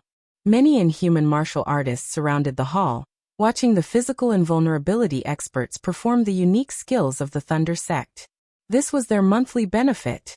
In the hall, figures crossed each other as wind and thunder danced. Only one area was calm and peaceful. Beside the main pillar was a lounge chair. An elegant white-robed man with a Taoist hairstyle was half leaning on it. He looked extremely relaxed. He was none other than Qian Donglu, the one with the eternal title of Warrior Sage. Of course, he had temporarily lost this title. However, he had snatched the title of King, the Heavenly King of the Thunder Sect, to deliver punishment on behalf of the heavens. At this moment, he was squinting his eyes from the sunlight shining through the glazed roof tiles. He looked as though he would fall asleep at any moment. He didn't show any signs of joining the drill. The Shangqing Sect disciples were already used to his behavior and turned a blind eye to it. It was said that the reason why Warrior Sage, Qian Donglu, was able to achieve breakthroughs so quickly when he was young was because he felt that once he reached the physical invulnerability stage, he wouldn't be urged by his teachers and could slack off. This mentality only changed when he met Dragon King, Chen Qitao, and was almost beaten to a pulp by him.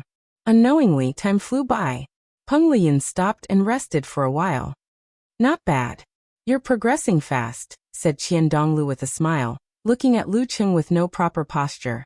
Phew. I'm still an unstable first pin. The silver light around Peng Liyun flashed and sizzled. Very good, said Qian Donglu with a chuckle. If I'm slow, I'll probably break through in 2 to 1 year. When that time comes, the reputation of the Shangqing sect in the professional martial arts circle will depend on you guys. You'll be the one supporting it. When he talked about the forbidden domain, he was calm and confident. A year? I should be close to the superclass in a year. I can compete with Lu Qing again. Peng Liyun nodded thoughtfully. Shortly after, he thought of something else.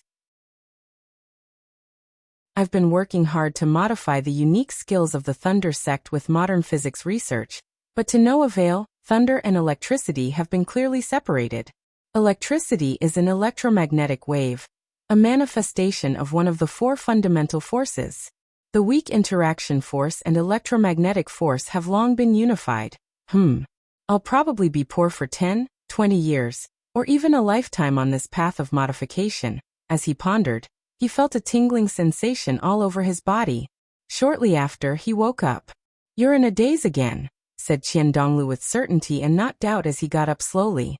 The surrounding electric sparks suddenly became active with his movements. This was why Peng Liyun was woken up. Thinking about something, answered Peng Liyun honestly. However, he noticed that Qian Donglu's expression was full of disbelief. A person who was used to daydreaming didn't need an excuse. Peng Liyun didn't try to explain. Instead he asked, Martial uncle, are you going to train? Qian Donglu smiled. Yeah. I have to be more serious. At this point, he stretched his neck and added a few words of explanation. I should break through earlier than Chen Qitao. I can't let him surpass me and become the one with the most titles when I'm in the forbidden zone, and not participating in title matches. I have to take advantage of the next 1 or 2 years to get more titles and widen the gap. Anyway, he's only a year or so behind me. He's really calculative, especially when compared to Dragon King. Peng Liyun didn't want to tease his martial uncle. Now Qian Donglu was firmly in first place with 23 titles. Dragon King Chen Qitao and Queen of Thought Fei Dan were tied for second place with 20 titles each. King of Swords Wu Qiao was in fourth place with 19 titles. However, with Chen Qitao's strength, it would only take him a year or so to surpass Queen of Thought. Peng Liyun retracted his gaze and looked around the hall. Seeing Yin Yan, Ming He, and the other physical invulnerability experts practicing, he took a deep breath and rejoined the ranks. I feel like I'm missing someone. He frowned slightly and threw this thought to the back of his mind. Hushi City, Kongtong Hotel, 33rd floor. As it was within the sect's territory, Runli had entered a week earlier. She wanted to use the gradually bustling atmosphere of the warrior sage battle to train her mind and make sufficient preparations. After returning from Jiuwen Dojo, she took a special elevator with her assistant and returned to her residence. Walking along the thickly carpeted corridor, the cute little assistant couldn't help but steal a glance at her martial uncle. Kongtong School had a tradition that had only been around for a few decades. It was to use juniors with mediocre mentors with potential as assistants of physical invulnerability experts. This was to change them every 2 years so that they could be influenced by what they see and hear. They would be able to see things from a high vantage point and receive guidance from the experts. Martial Uncle Ren already has the strength of a first pin at such a young age. She has a high winning rate against those of the same level. She also occasionally succeeds in challenges. By the end of the year, she will most likely have a first pin certificate. Moreover, she can occasionally defeat Martial Granduncle Qi and Martial Uncle Feng when sparring within the sect. She is indeed a heavenly son of the era and a future mighty one with a title. The little assistant's eyes sparkled as she thought. Suddenly, she heard an abnormal beeping sound. She looked up and saw Runli standing in front of a door. She swiped her room card again and again but still couldn't open it. She looked lost and was biting her lips slightly, as though she had been wronged. Seeing her assistant look over, Runli nodded solemnly. The room card is broken.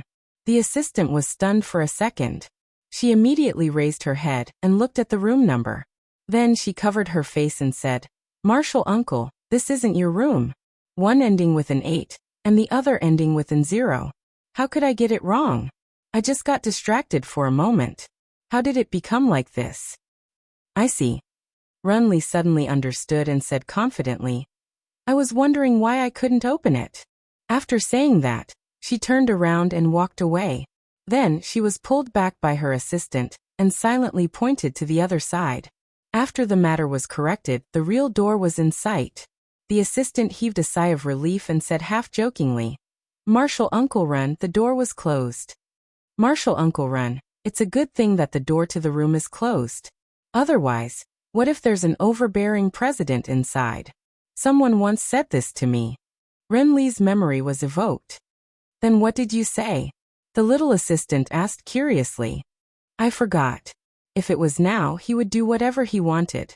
Runli replied calmly, "I would throw him out of the window." Scary. The little assistant reached out to take the room card and opened the door to the suite. As soon as she entered, she followed Runli's habit and turned on the television to a special channel.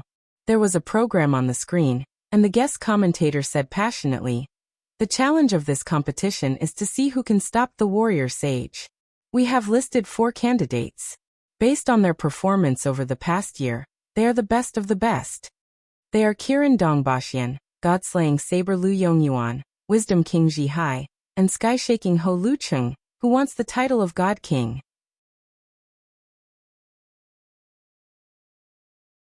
Chapter 734. It was near the end of May. The night was clear and breezy. The sky was as dark as a blanket, dotted with diamonds. In Jiuwen Stadium in Hushi City, lights shone brightly, making the stadium and stands as bright as day. The voice of the organizer reverberated. The top 4 of this year's Warrior Sage Battle have been officially announced. They are the ones with the permanent title of Warrior Sage. He deliberately paused for a moment, allowing the audience to erupt into a tsunami of cheers. Qiandonglu. Lu Chung suddenly felt as though he was in a dream. It was as though he had returned to last year. It was the same scene and the same commotion. The only difference was that the names were different. Chen Qitao was replaced by Qiandonglu. Yes, he had once again overcome all the difficulties and made it to the top 4 of the Warrior Sage Battle. However, as a seed he had to guide the Inhumans in the first round and avoid the superclass in the second round. Amidst the cheers he looked around and saw the remaining 3. Other than Warrior Sage Qiandonglu, there was also Kirin Dongbaxian and Morning Star, Runli, whom he hadn't expected at all. The fact that this girl, who would never admit defeat and always wanted to stir up trouble, could make it this far made Lu Qing wonder if she was really blessed with a supernatural ability. Along the way, Runli had only met a superclass player in the quarterfinals, and he was even the oldest player in the professional scene, Sword King Wu Kuang, who was 1 year older than her. Sword King Wu Kuang, who had been counterattacked by the clown during the quarterfinals, had barely won after a long and arduous battle. In the previous journey, she had picked An Chaoyang, who had just advanced, and easily defeated him. Lu Qing could only sigh at the fact that hipsters were always bullied by girls. In the second round, Runli met the second pin physical invulnerability expert, which Qian Hui. Relying on her terrifying intuition, she successfully broke through her opponent's Art of Illusion sect and her innate hypnosis ability, and entered the top 32. When she entered the top 16, her opponent was the soul-hooking sword Song Chongting, who was also a second pin martial uncle. In the round of 16, she finally met a strong opponent. However, in an environment where most potential opponents were superclass, she had picked Ocean Tide Yu Guanzhong, a first pin from Xuanwu sect. That was enough to prove that her luck was shining. Compared to Qiandonglu, the warrior sage, who had been competing with the strongest since the round of 32, was as unlucky as an African chieftain. At this thought, Lu Qing couldn't help but take another look at Qiandonglu. In the round of 32, he encountered the Wisdom King Ji Hai. In the round of 16, he fought the Empress Luo, Ning Zitong.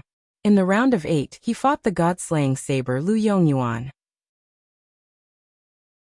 Every match was an intense battle, and every match was a tough one. Especially today, Lu Yongyuan was even stronger than his opponent.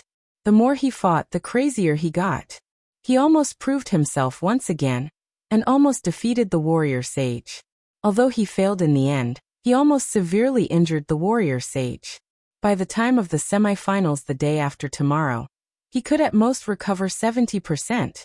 Lu Qing retracted his gaze from Qian Dongluo's face and nodded thoughtfully.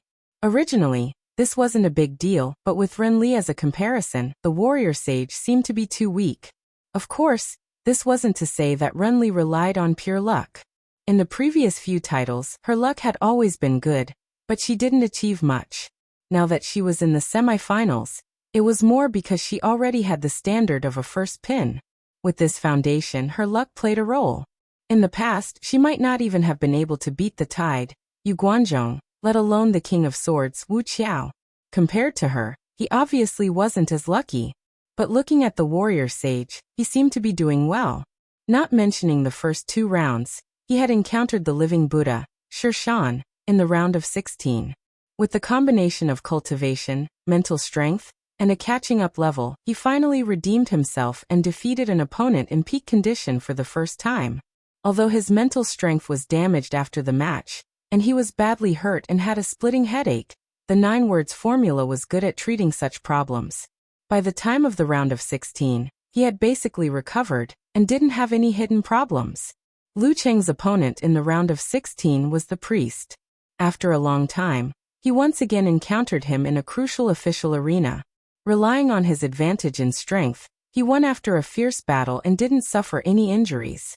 Even though he won, Lu Cheng couldn't help but feel that the Taoist martial arts were a little strange. He had a vague premonition that the Taoist was brewing or cultivating some kind of terrifying monster. In time, he might become a super mighty one that couldn't be ignored.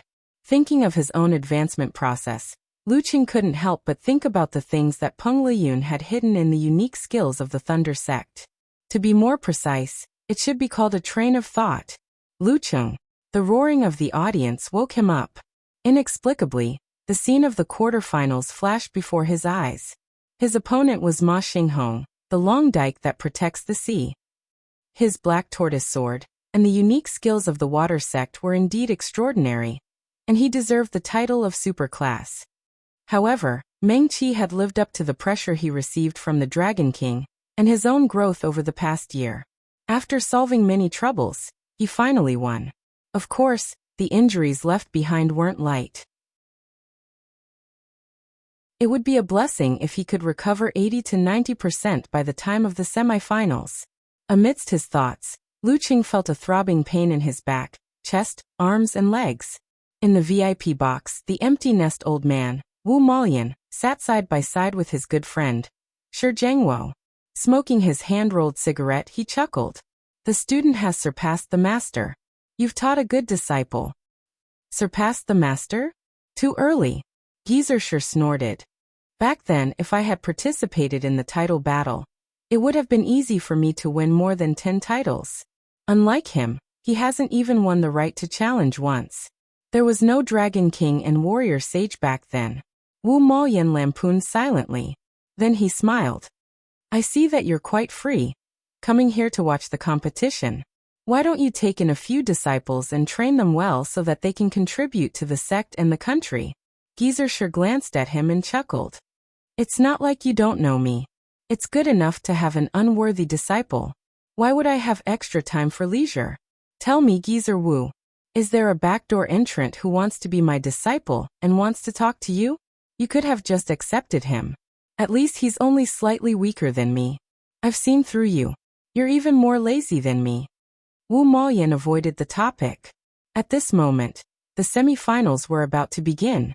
He cast his gaze outside. Geezer sure smiled to himself and mumbled to himself, if I take in a few more disciples and they don't turn into physical invulnerability experts, wouldn't that be embarrassing? That brat would be so smug too. Looking at the organizing committee reaching into the box, Lu Qing tried his best to keep his breathing steady. To me and Chihuahua, The best outcome would be to draw each other and let Warrior Sage and Kiran fight each other. Dong Baxian's advancement process was similar to mine. He was better than the Warrior Sage, so there was a small possibility that he would be able to eliminate the other party. Regardless of who won or lost, after such an earth-shattering battle, both of them would definitely be much weaker. That would be an advantage for me or Renli. Yep, the prerequisite was that both of us weren't heavily injured. In this aspect, I still had some confidence. Let's hope Renli's lucky star continues to shine. As the thought flashed through his mind, the organizing committee member showed the first ball. Shangqing Sect, Warrior Sage Qian Donglu. Following which, he took out the second ball and announced loudly, Longhu Club Lucheng. Lucheng suddenly felt like laughing when he heard this result. Just like last year, he had encountered the strongest one. However, there was a big difference. The Warrior Sage was not as strong as the Dragon King back then, and he was no longer an ignorant person. Almost instinctively, he turned to look at Warrior Sage Qian Donglu and saw him smiling in greeting. He had an elegant demeanor and the demeanor of a grandmaster. Luckily, he's not a complete warrior sage. Lucheng laughed to himself and nodded back. He felt his body relax as though he had been waiting for this for a long time. The semi-finals of Warrior Sage battle were thus decided. Warrior Sage Qian Donglu vs Sky-Shaking Roar Lucheng. Kiran, Dong Baxian vs Morning Star, Renli. After drawing lots, Lucheng and the rest walked to the side and went down the stairs to the mixed interview area. What do you think of Warrior Sage? What do you think your chances of winning are? What do you think of Warrior Sage's performance in this competition? Microphones were handed to him one after another. Questions were thrown at him one after another, reminding Lucheng of the same situation last year. The questions were mostly the same. He didn't give a specific answer. Instead, he smiled and said, "A chef who doesn't want to be a general isn't a good driver."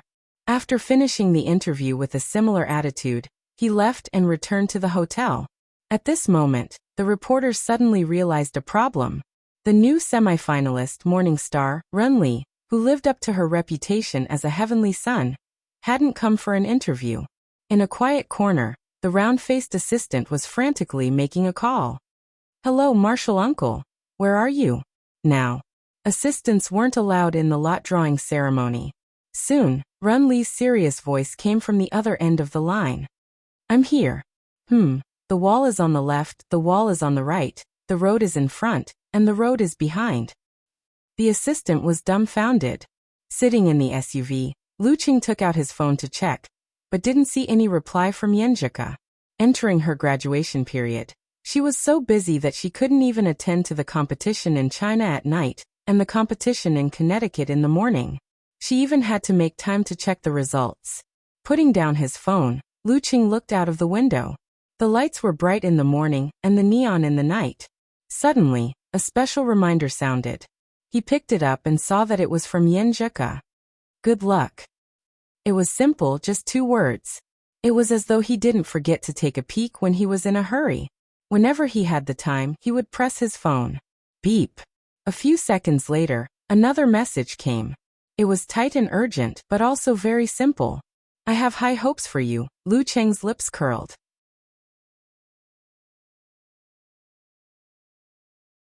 Chapter 735. May 19th, 6 p.m. Lucheng arrived at Jiuan Stadium early and entered his personal lounge. He didn't turn on the lights or the big-screen TV, leaving the room in complete darkness. In this absolute darkness, he sat on the sofa and stared ahead, immersing himself in his own emotions. Before the big battle, he quietly recalled the emotions that had left a deep impression on him. He recalled the throbbing emotions that had supported him step by step to reach this point, and made his final preparations. That was the love and care of his parents. That was the reluctance to see them haggard, tired, and in pain. That was the kinship that manifested in small things like stir-fried eels. That was the love that originated from the bottom of his heart, brewed in silence, blossomed in youth, and bore fruit. That was the uncontrollable confession and the "let me be happy for 5 minutes" of tonight's Yuming. That was the feeling of wanting to protect when he saw the girl curled up in his arms. That was the motivation of wanting to become better and to give her better. That was the satisfaction and responsibility of exchanging rings and promising each other a lifetime. That was the feeling of being comforted by next time. That was the ecstasy of winning for the first time and winning the championship. That was the melancholy of bidding farewell to Songqing youth and friends. That was the unwillingness when facing a dark sect ninth pin and facing Gu Hui's sudden attack. He didn't want to let his loved ones suffer and suffer. That was the determination of breaking through the Jindan after thousands of twists and turns. That was the loneliness of being alone in the middle of the night. That was the unfulfilled heart of being separated for a long time. Scenes of the past flashed past, becoming clearer and clearer. They lingered and brewed, fermenting strength. May 19, 6:30 p.m. in the Physical Invulnerability restaurant affiliated to Jiu'an Stadium. A table full of dishes was placed in front of Qian Donglu. The fragrance of the dishes wafted into his nose. He picked up his chopsticks, picked up the food, and put it into his mouth leisurely and contented. He didn't show the slightest hint of nervousness and caution from the intense battle he was about to face in an hour. These noodles are really good. You guys can try. Qian Donglu smiled at Peng Liyun and the rest. His attitude seemed to be able to calm everyone around him and ease their anxiety. Looking at his calm expression, Peng Liyun couldn't help but sigh. Martial Uncle Qian had experienced countless finals, so the semifinals were just a piece of cake for him. In this aspect, he was indeed better than Lu Cheng, who hadn't even touched the finals. However, Martial Uncle Qian was not deliberately being leisurely. Instead, it was due to his lazy nature. Moreover, it coincided with the state of mind of the Shangqing sex cultivation method. This could only be described with 4 words. Tao of nature. Qian Donglu gobbled down his food like a whirlwind. When it was almost 7, he put down his bowl and chopsticks, stood up slowly and smiled. It's time to get ready. After he finished speaking, he turned around and walked towards the lounge. His white robe fluttered gently, and his black Taoist bun seemed to blend into his surroundings. May 19, 7 p.m. outside Jiu'an Stadium. A few young girls with the childishness of a student got off the car and went straight to the door. On the way, they saw a vendor selling light sticks. Thinking that they had only prepared a small trumpet and an inflatable hammer, it seemed that they were missing something, so they went over and after some bargaining, each of them bought a light stick. They planned to use it when cheering later. After buying some other things, they found the entrance marked on their tickets and lined up at the back of the queue in an orderly manner. As they moved step by step, the girls excitedly discussed the upcoming competition. I think my hubby might win this time. What do you mean your hubby? He's obviously my hubby. I think so too. Lu Cheng has an advantage in the competition. The warrior sage has encountered strong opponents consecutively. He's exhausted and injured. Yeah, that's what I saw from the analysis of the VIPs. I don't care about the analysis. I'm relying on my intuition. But I still feel that the war sage is not that easy to win. No matter the result, we have to give it our all. Otherwise, how can we cheer for my hubby? Looking at their half-nervous, half-excited, lively discussions and listening to their internet slang, someone at the back secretly shook their head and muttered, "This batch of fans can't make it." As they chatted and laughed, the girls finally arrived at the security checkpoint. They found a box for storing light sticks. A security guard gestured for them to throw their items in. "We can't bring these? We could bring them in the past. Why didn't you say so earlier? Those vendors outside definitely knew. They even sold them to us. How infuriating." Forget it. I'll just take it as accumulating good karma for Lu Cheng." After some discussion, they didn't make a fuss. One by one, they threw the items they shouldn't bring into the box. After passing through the security checkpoint, they walked into the stadium and looked for their seats in an orderly manner. May 19, 7:30 p.m., in one of the VIP rooms in Jiu'an Stadium. Geezer happily pushed open the door and entered with a bottle of wine. He scanned the room and saw old friends like Queen of Thought, Fei Dan, Empty Nest Grandpa Wu Malian. "Why are you only here now?" Fei Dan shook her head in amusement. "The competition hasn't started yet, right?" What kind of master would stand in front of his disciple? Geezer laughed and walked towards the empty seat. Warrior Sage has fought a few tough battles before this. I think my silly disciple might actually win tonight. If he really wins, I'll have to talk to Wuguang, that old bull-nosed Wuguang. I'll let him know how we felt when he kept mentioning Warrior Sage back then. Wu Maoyan was stunned for a moment and said in surprise, Jiangwo, a Geezer, you actually got Wuguang's Taoist name right. Comrade Jiangwo sat down slowly and smiled proudly. Wuguang and I have been old friends for decades. I'm already used to his supernatural ability. Although we haven't met for a few years, I still remember his Taoist name very well. I'm strong, my realm is high, and my memory is good. You can't deny that. Unlike you, I didn't pay attention to that old ox nose for a few months and started calling him Wuguang. Wuguang, Wuguang, Wulingdi and Wulingdi. His words instantly attracted laughter. Even Queen of Thought, Fei Dan was a little convulsed. In the circle of the older generation, joking about the 5 lights was a constant source of amusement. In such a scene, the relatively calm reaction of the physical invulnerability expert beside Geezer was rather unusual. He immediately caught Geezer's attention. He turned his head and looked at the unfamiliar yet slightly familiar face. He subconsciously blurted out, I'm sorry, but I'm sorry. And this is? Everyone went silent.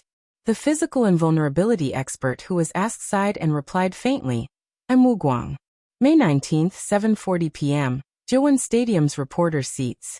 Some people were busy communicating with the backline and the organizing committee to adjust the live broadcast image bit by bit. Some people were wearing bulletproof vests, armor, and helmets. They slipped below and approached the safety barrier. They set up their heavily guarded cameras and aimed them at the arena. This was a supplement to the aerial and orbital filming. In addition, some people were posing and commenting before the match. Some people were also writing on paper. What are you doing? A cameraman asked the latter curiously. Xu Rui smiled and said, I'm thinking about the interview questions. She didn't have an interview today, but she had made up her mind. As long as Lu Qing broke through his bottleneck and got the best results, she would shamelessly ask him to accept another interview. The questions written on the paper were exactly what she wanted to ask during the interview. For example, why do you want the nickname God King? Don't you have any feelings after using Sky-Shaking Roar for so long? In private, other than Chung, what other nicknames do you have? Who do you want to thank the most? Are there any heartwarming or interesting stories you want to share with us? After some idle chatter, someone suddenly shouted, Get ready, get ready. Hence, most people turned their attention back to the arena. In the live broadcast studio, the host said with a straight face, Everyone get ready. The competition is about to begin. It's about to begin. On the live broadcast platform, guest commentator He Xiaowei suddenly straightened his back. Let's start the countdown. In a certain live broadcast channel, Kai Zhongming also coughed twice. May 19, 7:45 p.m., Jiuwen Stadium's exclusive resting room. Lu Qing came back to his senses, and his eyes suddenly became deep. He stood up and walked towards the door. Every step he took seemed to be filled with strength. Just as he was about to reach the door, his phone suddenly rang. He took it out and saw a message from Yenjika. She sent an emoji with fists shining. I'm with you. A smile appeared on Lu Cheng's face as he replied with a fighting emoji. Then he locked the screen and looked ahead calmly. A few seconds later he stepped out and pulled open the door with force. Clang. Light surged in from outside the door and shone into the darkness. P.S. Don't forget I have acupuncture tomorrow morning. Yes, you can watch the video congratulating Yuawen's listing. In it, you can see that I haven't recovered from my facial paralysis. However, that was taken on October 20th. Now I'm much better.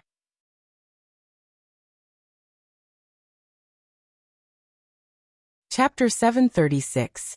Out of the main entrance, Lu Qing followed the path of glory. With the tens of thousands of spectators in different attire and their loud cheers in the background, he entered the arena without any distractions and walked step by step to his designated spot. At this moment, warrior sage, Qian Donglu, was strolling in from the opposite exit. Dressed in a white robe, his Taoist hairstyle was simple and unadorned. There were no changes in the weather.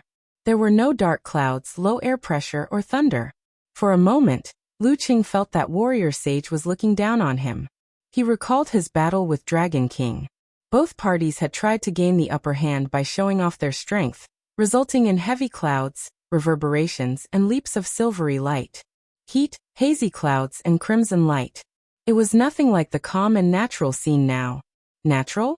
Just as these two words appeared in his mind, he suddenly felt as though every step the warrior sage took was stepping on his heart. Thump, thump, thump. Lu Qing's qi and blood started to fluctuate. His heart was in a mess, and his vision gradually blurred. He saw layers of dark clouds and silvery white electric snakes shuttling through them. He saw that the surrounding area had turned into a desolate Gobi. In that instant, he couldn't differentiate between reality and illusion, even with the enemy heart-freezing move and the advanced god above head. He felt as though he had turned into a poplar tree that had lived for hundreds or thousands of years, facing the gathering lightning above his head amidst the coldness. The might of the divine punishment of righteousness, Yang, and Yang grew more and more obvious and terrifying. It made one tremble in fear and find it difficult to resist. In such a scene, he was the only one in the world. Without help, he felt extremely lonely, panicked, and helpless. Lu Qing had experienced a similar experience when he faced the living Buddha, Shi Shan. However, one of them was an illusory land of pure land that showcased the grandeur of Buddha, while the other was a scene of thunder punishment that showcased the majesty of heaven.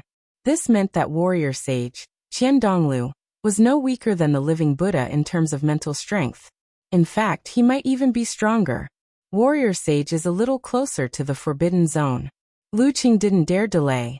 He took a deep breath, turned his mental strength and unique path into intent, and extended them outwards. His surroundings immediately turned dark, as though it had absorbed all the light around him. In this darkness, there were specks of dazzling light like diamonds, but their existence didn't bring light. Instead, with their sparseness and insignificance, they set off the profundity, darkness, and boundlessness of the environment. Lu Qing was the only living being here, and when he raised his head and looked around, he felt boundless, lonely, and frustrated. Within the indescribable emptiness, the might of heavenly punishment was diluted and diluted. No matter how dignified it was unable to disperse this eternally unchanging boundlessness and desolation. The sound of electric current from another galaxy entered his ears. Lu Qing finally saw the warrior sage again. He saw him leisurely walking amidst countless lightning bolts. He saw him stop at a predetermined spot and gently nodded his head in approval. Bye. No, it had already started when they were still in the exclusive resting room, or even when they had drawn each other's lot. This was a real fight between experts. The audience also felt this atmosphere.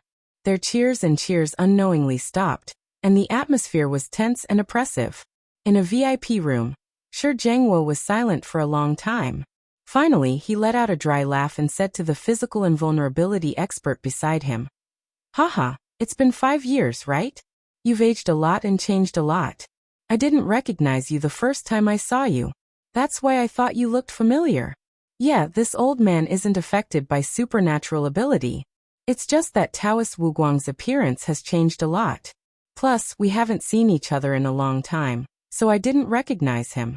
Even Shi Jiangwo believed his own words.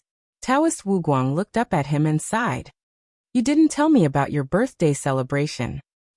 Shi Jiangwo turned into a clay puppet. "Let the conversation begin." The referee's voice came from afar. It was like a wisp of smoke rising in the vast and empty universe. Qian Donglu didn't say a word. He looked down at his opponent. Lu Qing knew that it wasn't that the warrior sage wasn't good with words, nor was it that he wasn't good at engaging in a battle of the mind with just a few words. There was only one reason why he didn't speak, and that was because he was lazy. He couldn't be bothered to speak, and he couldn't be bothered to waste his time. Lu Qing kept his silence as well. The strength he had fermented earlier flowed slowly in his heart. This time, he didn't form the 5 flames in advance. He wanted to keep his mind and body calm to deal with the opening storm. Seconds and minutes ticked by. The referee in his insulating suit stood on the line. He raised his right hand and swung it down. Begin. Before he finished speaking, a silver flash appeared before Lu Cheng's eyes. The warrior sage, Qian Donglu, had closed the distance between them like a flash of lightning. Behind him, the airflow condensed into cones and droplets that looked like expanding white mist. However, Lu Cheng, who was overlooking everything and sensing the subtle changes in heaven and earth, sensed it ahead of time. Like a giant magnet tied to his opponent, he moved according to the situation. When Qian Donglu approached, he moved to the side, giving off a strange feeling that they would never meet again. While dodging horizontally, Lu Cheng's right leg muscles swelled. With a bang, he threw a side kick to the spot where he originally stood. It was just right. But as soon as he moved his knee, Qian Donglu straightened his back and turned his accumulated strength into inertia. He didn't stop at Lu Cheng's previous position, like a slag truck that couldn't stop its momentum and couldn't stop. Boom. Only then did the sound of him breaking through the air reach Lu Cheng's ears. The terrifying sonic boom chased after his figure and expanded rapidly. It turned into a solid, iron wind that slapped at Lu Cheng. Qian Donglu's swift thunder was comparable to Dong Baxian's transient steps. It was much faster than the speed of sound. His spirit was stronger than living Buddha's, and his speed was only slightly slower than Kiran's. This was why the warrior sage was called the warrior sage. This was a martial arts genius that only appeared once in 1,000 years. He could quickly master any martial arts and surpass others. He had almost no shortcomings and could be considered strong in any aspect. Fighting with him would really make people feel despair. It would really make people feel like they couldn't fight against him. Thump. After Qian Donglu rushed past where Lu Cheng had been standing, his body tensed up. He took a big step forward, turned his back, and whipped out his left leg. Bam! He whipped his leg horizontally and drew out a bright silver blade. The blade split apart the shockwave created by the sonic boom and slashed at Lu Cheng, who was retreating due to the latter. As he retreated, Lu Cheng pointed with his right index finger and shot out a ray of crystal-clear ice spirit holy light. With a whoosh, the cold light landed on the silver blade and disintegrated it along with Qian Donglu's body. At this moment, Qian Donglu had already turned around. Instead of using the supersonic footwork, which was a huge burden on his body, he strode forward and chased after Lu Cheng. With every step he took, his body grew bigger and stronger. His muscles quickly tightened and propped up his clothes. The places that were exposed even had purple, green, or silver lightning patterns. The purple seal in his eyes grew brighter and brighter. Thump, thump, thump. With every step Qian Donglu took, the sky darkened. Dark clouds gathered and lightning accumulated. It was as though a heavenly punishment would descend at any moment. This was no longer an illusion. It was unusually real. His body and mind resonated with the heavens and earth. In this environment where the sharp sword was hanging high above his head, and where the natural lightning was definitely faster than his evasive maneuvers, Lu Cheng let go of his control over his premonition. Suddenly, he activated the attainment formula, stimulated his body, and flew backward. Just as he moved, the lightning struck vertically. Bam, bam, bam. They rose and fell one after another, forming a horizontal silvery white line. However, because Lu Cheng had dodged in advance, the silvery white line always brushed past him in a hurry. Just as the lightning behind and to his left and right were about to erupt and bombard him, he suddenly paused. Light blue spurted out from his back and shot towards Qian Donglu like a rocket. Bam! He rushed past the area where the lightning had already fallen, and the power of the lightning was thin. Amidst the slight numbness that didn't affect him, he ran towards the warrior sage who was striding towards him. As he advanced and retreated, he defused the threat of the lightning forest, purple seal of the celestial master.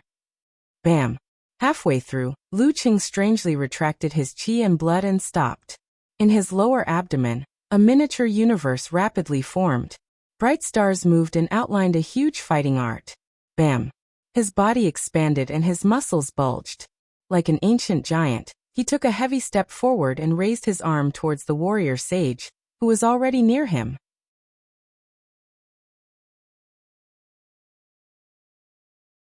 Chapter 737.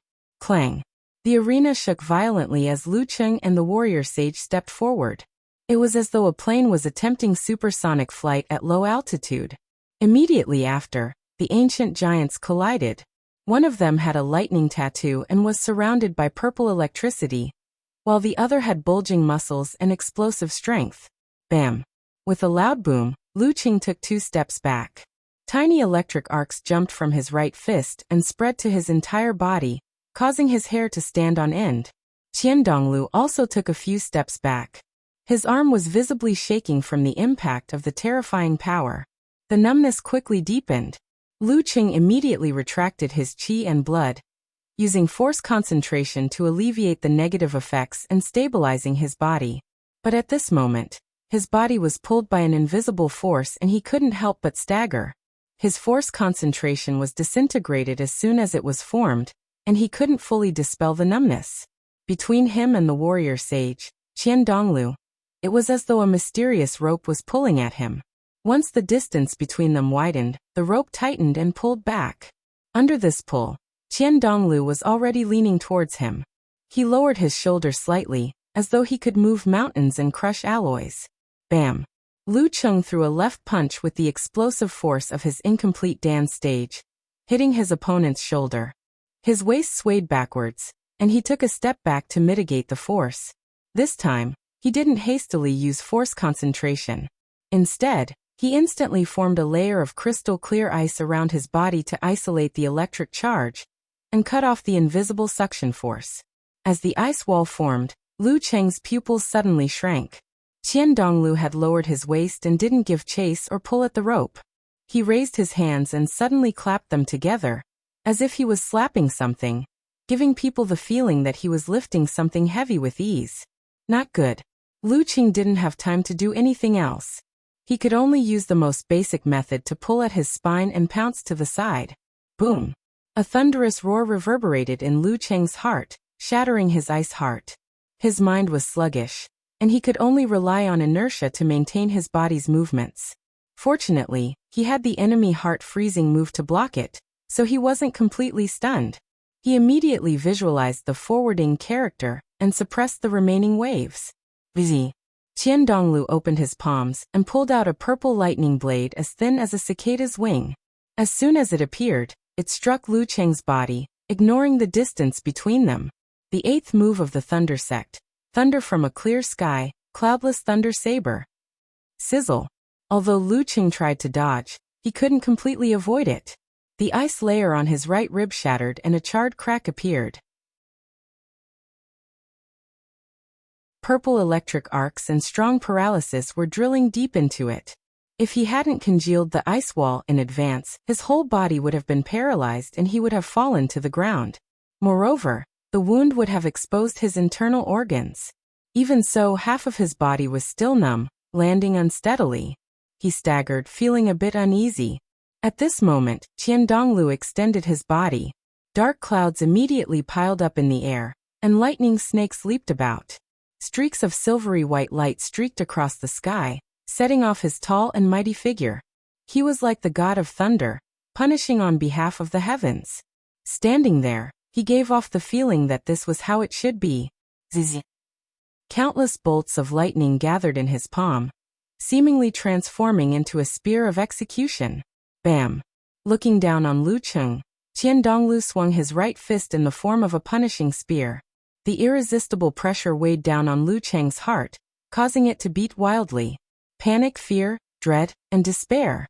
This move was similar to the god-slaying saber's eternal silence. It was a transformation similar to the Forbidden Zone. A perfect blend of punches and kicks, striking both the body and the mind. This was the second move of the Thunder Sect, punishment on behalf of the heavens. This was its most brilliant and most extreme performance, because its user was the warrior sage, Qian Donglu. Lu Cheng, who had just stabilized himself, felt a surge of negative emotions and a strong sense of danger. But this time he wasn't able to rely on his premonition to grasp the strongest point of Qian Donglu's attack, because there were several places. The premonition that he relied on to avoid danger was disrupted. Although it didn't disappear or get blocked, it wasn't accurate enough. This was the move of the warrior sage.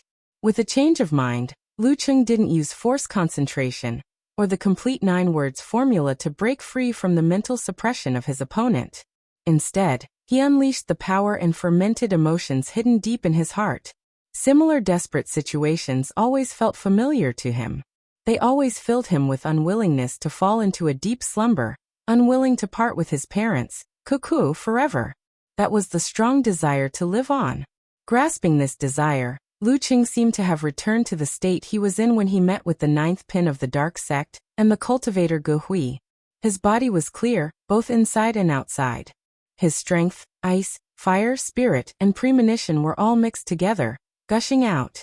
With a shake of his arm, his fist struck out with a rumbling boom. With the premonition of danger as the helm, and the desire to live as the driving force, it met the spear of divine punishment. His fist trembled slightly, shuttling back and forth in the lightning forest, where it was hard to distinguish between reality and illusion, as though he was playing Thunder Fighter. The Cosmic Universe sect, his self-created unique skill, life. Bam! The darkness retreated, the lightning dissipated, and all illusions parted. Lu Cheng's fist accurately blocked Qian Donglu's right fist. Their muscles, tendons, and bones were deformed to varying degrees, presenting a picture of strength. B. The lightning spear broke through the remaining ice crystals, numbing Lu Cheng's left arm completely, temporarily losing all feeling. Qian Donglu, on the other hand, was hit by the ice and fire. The capillaries on his fist ruptured, covered in white frost.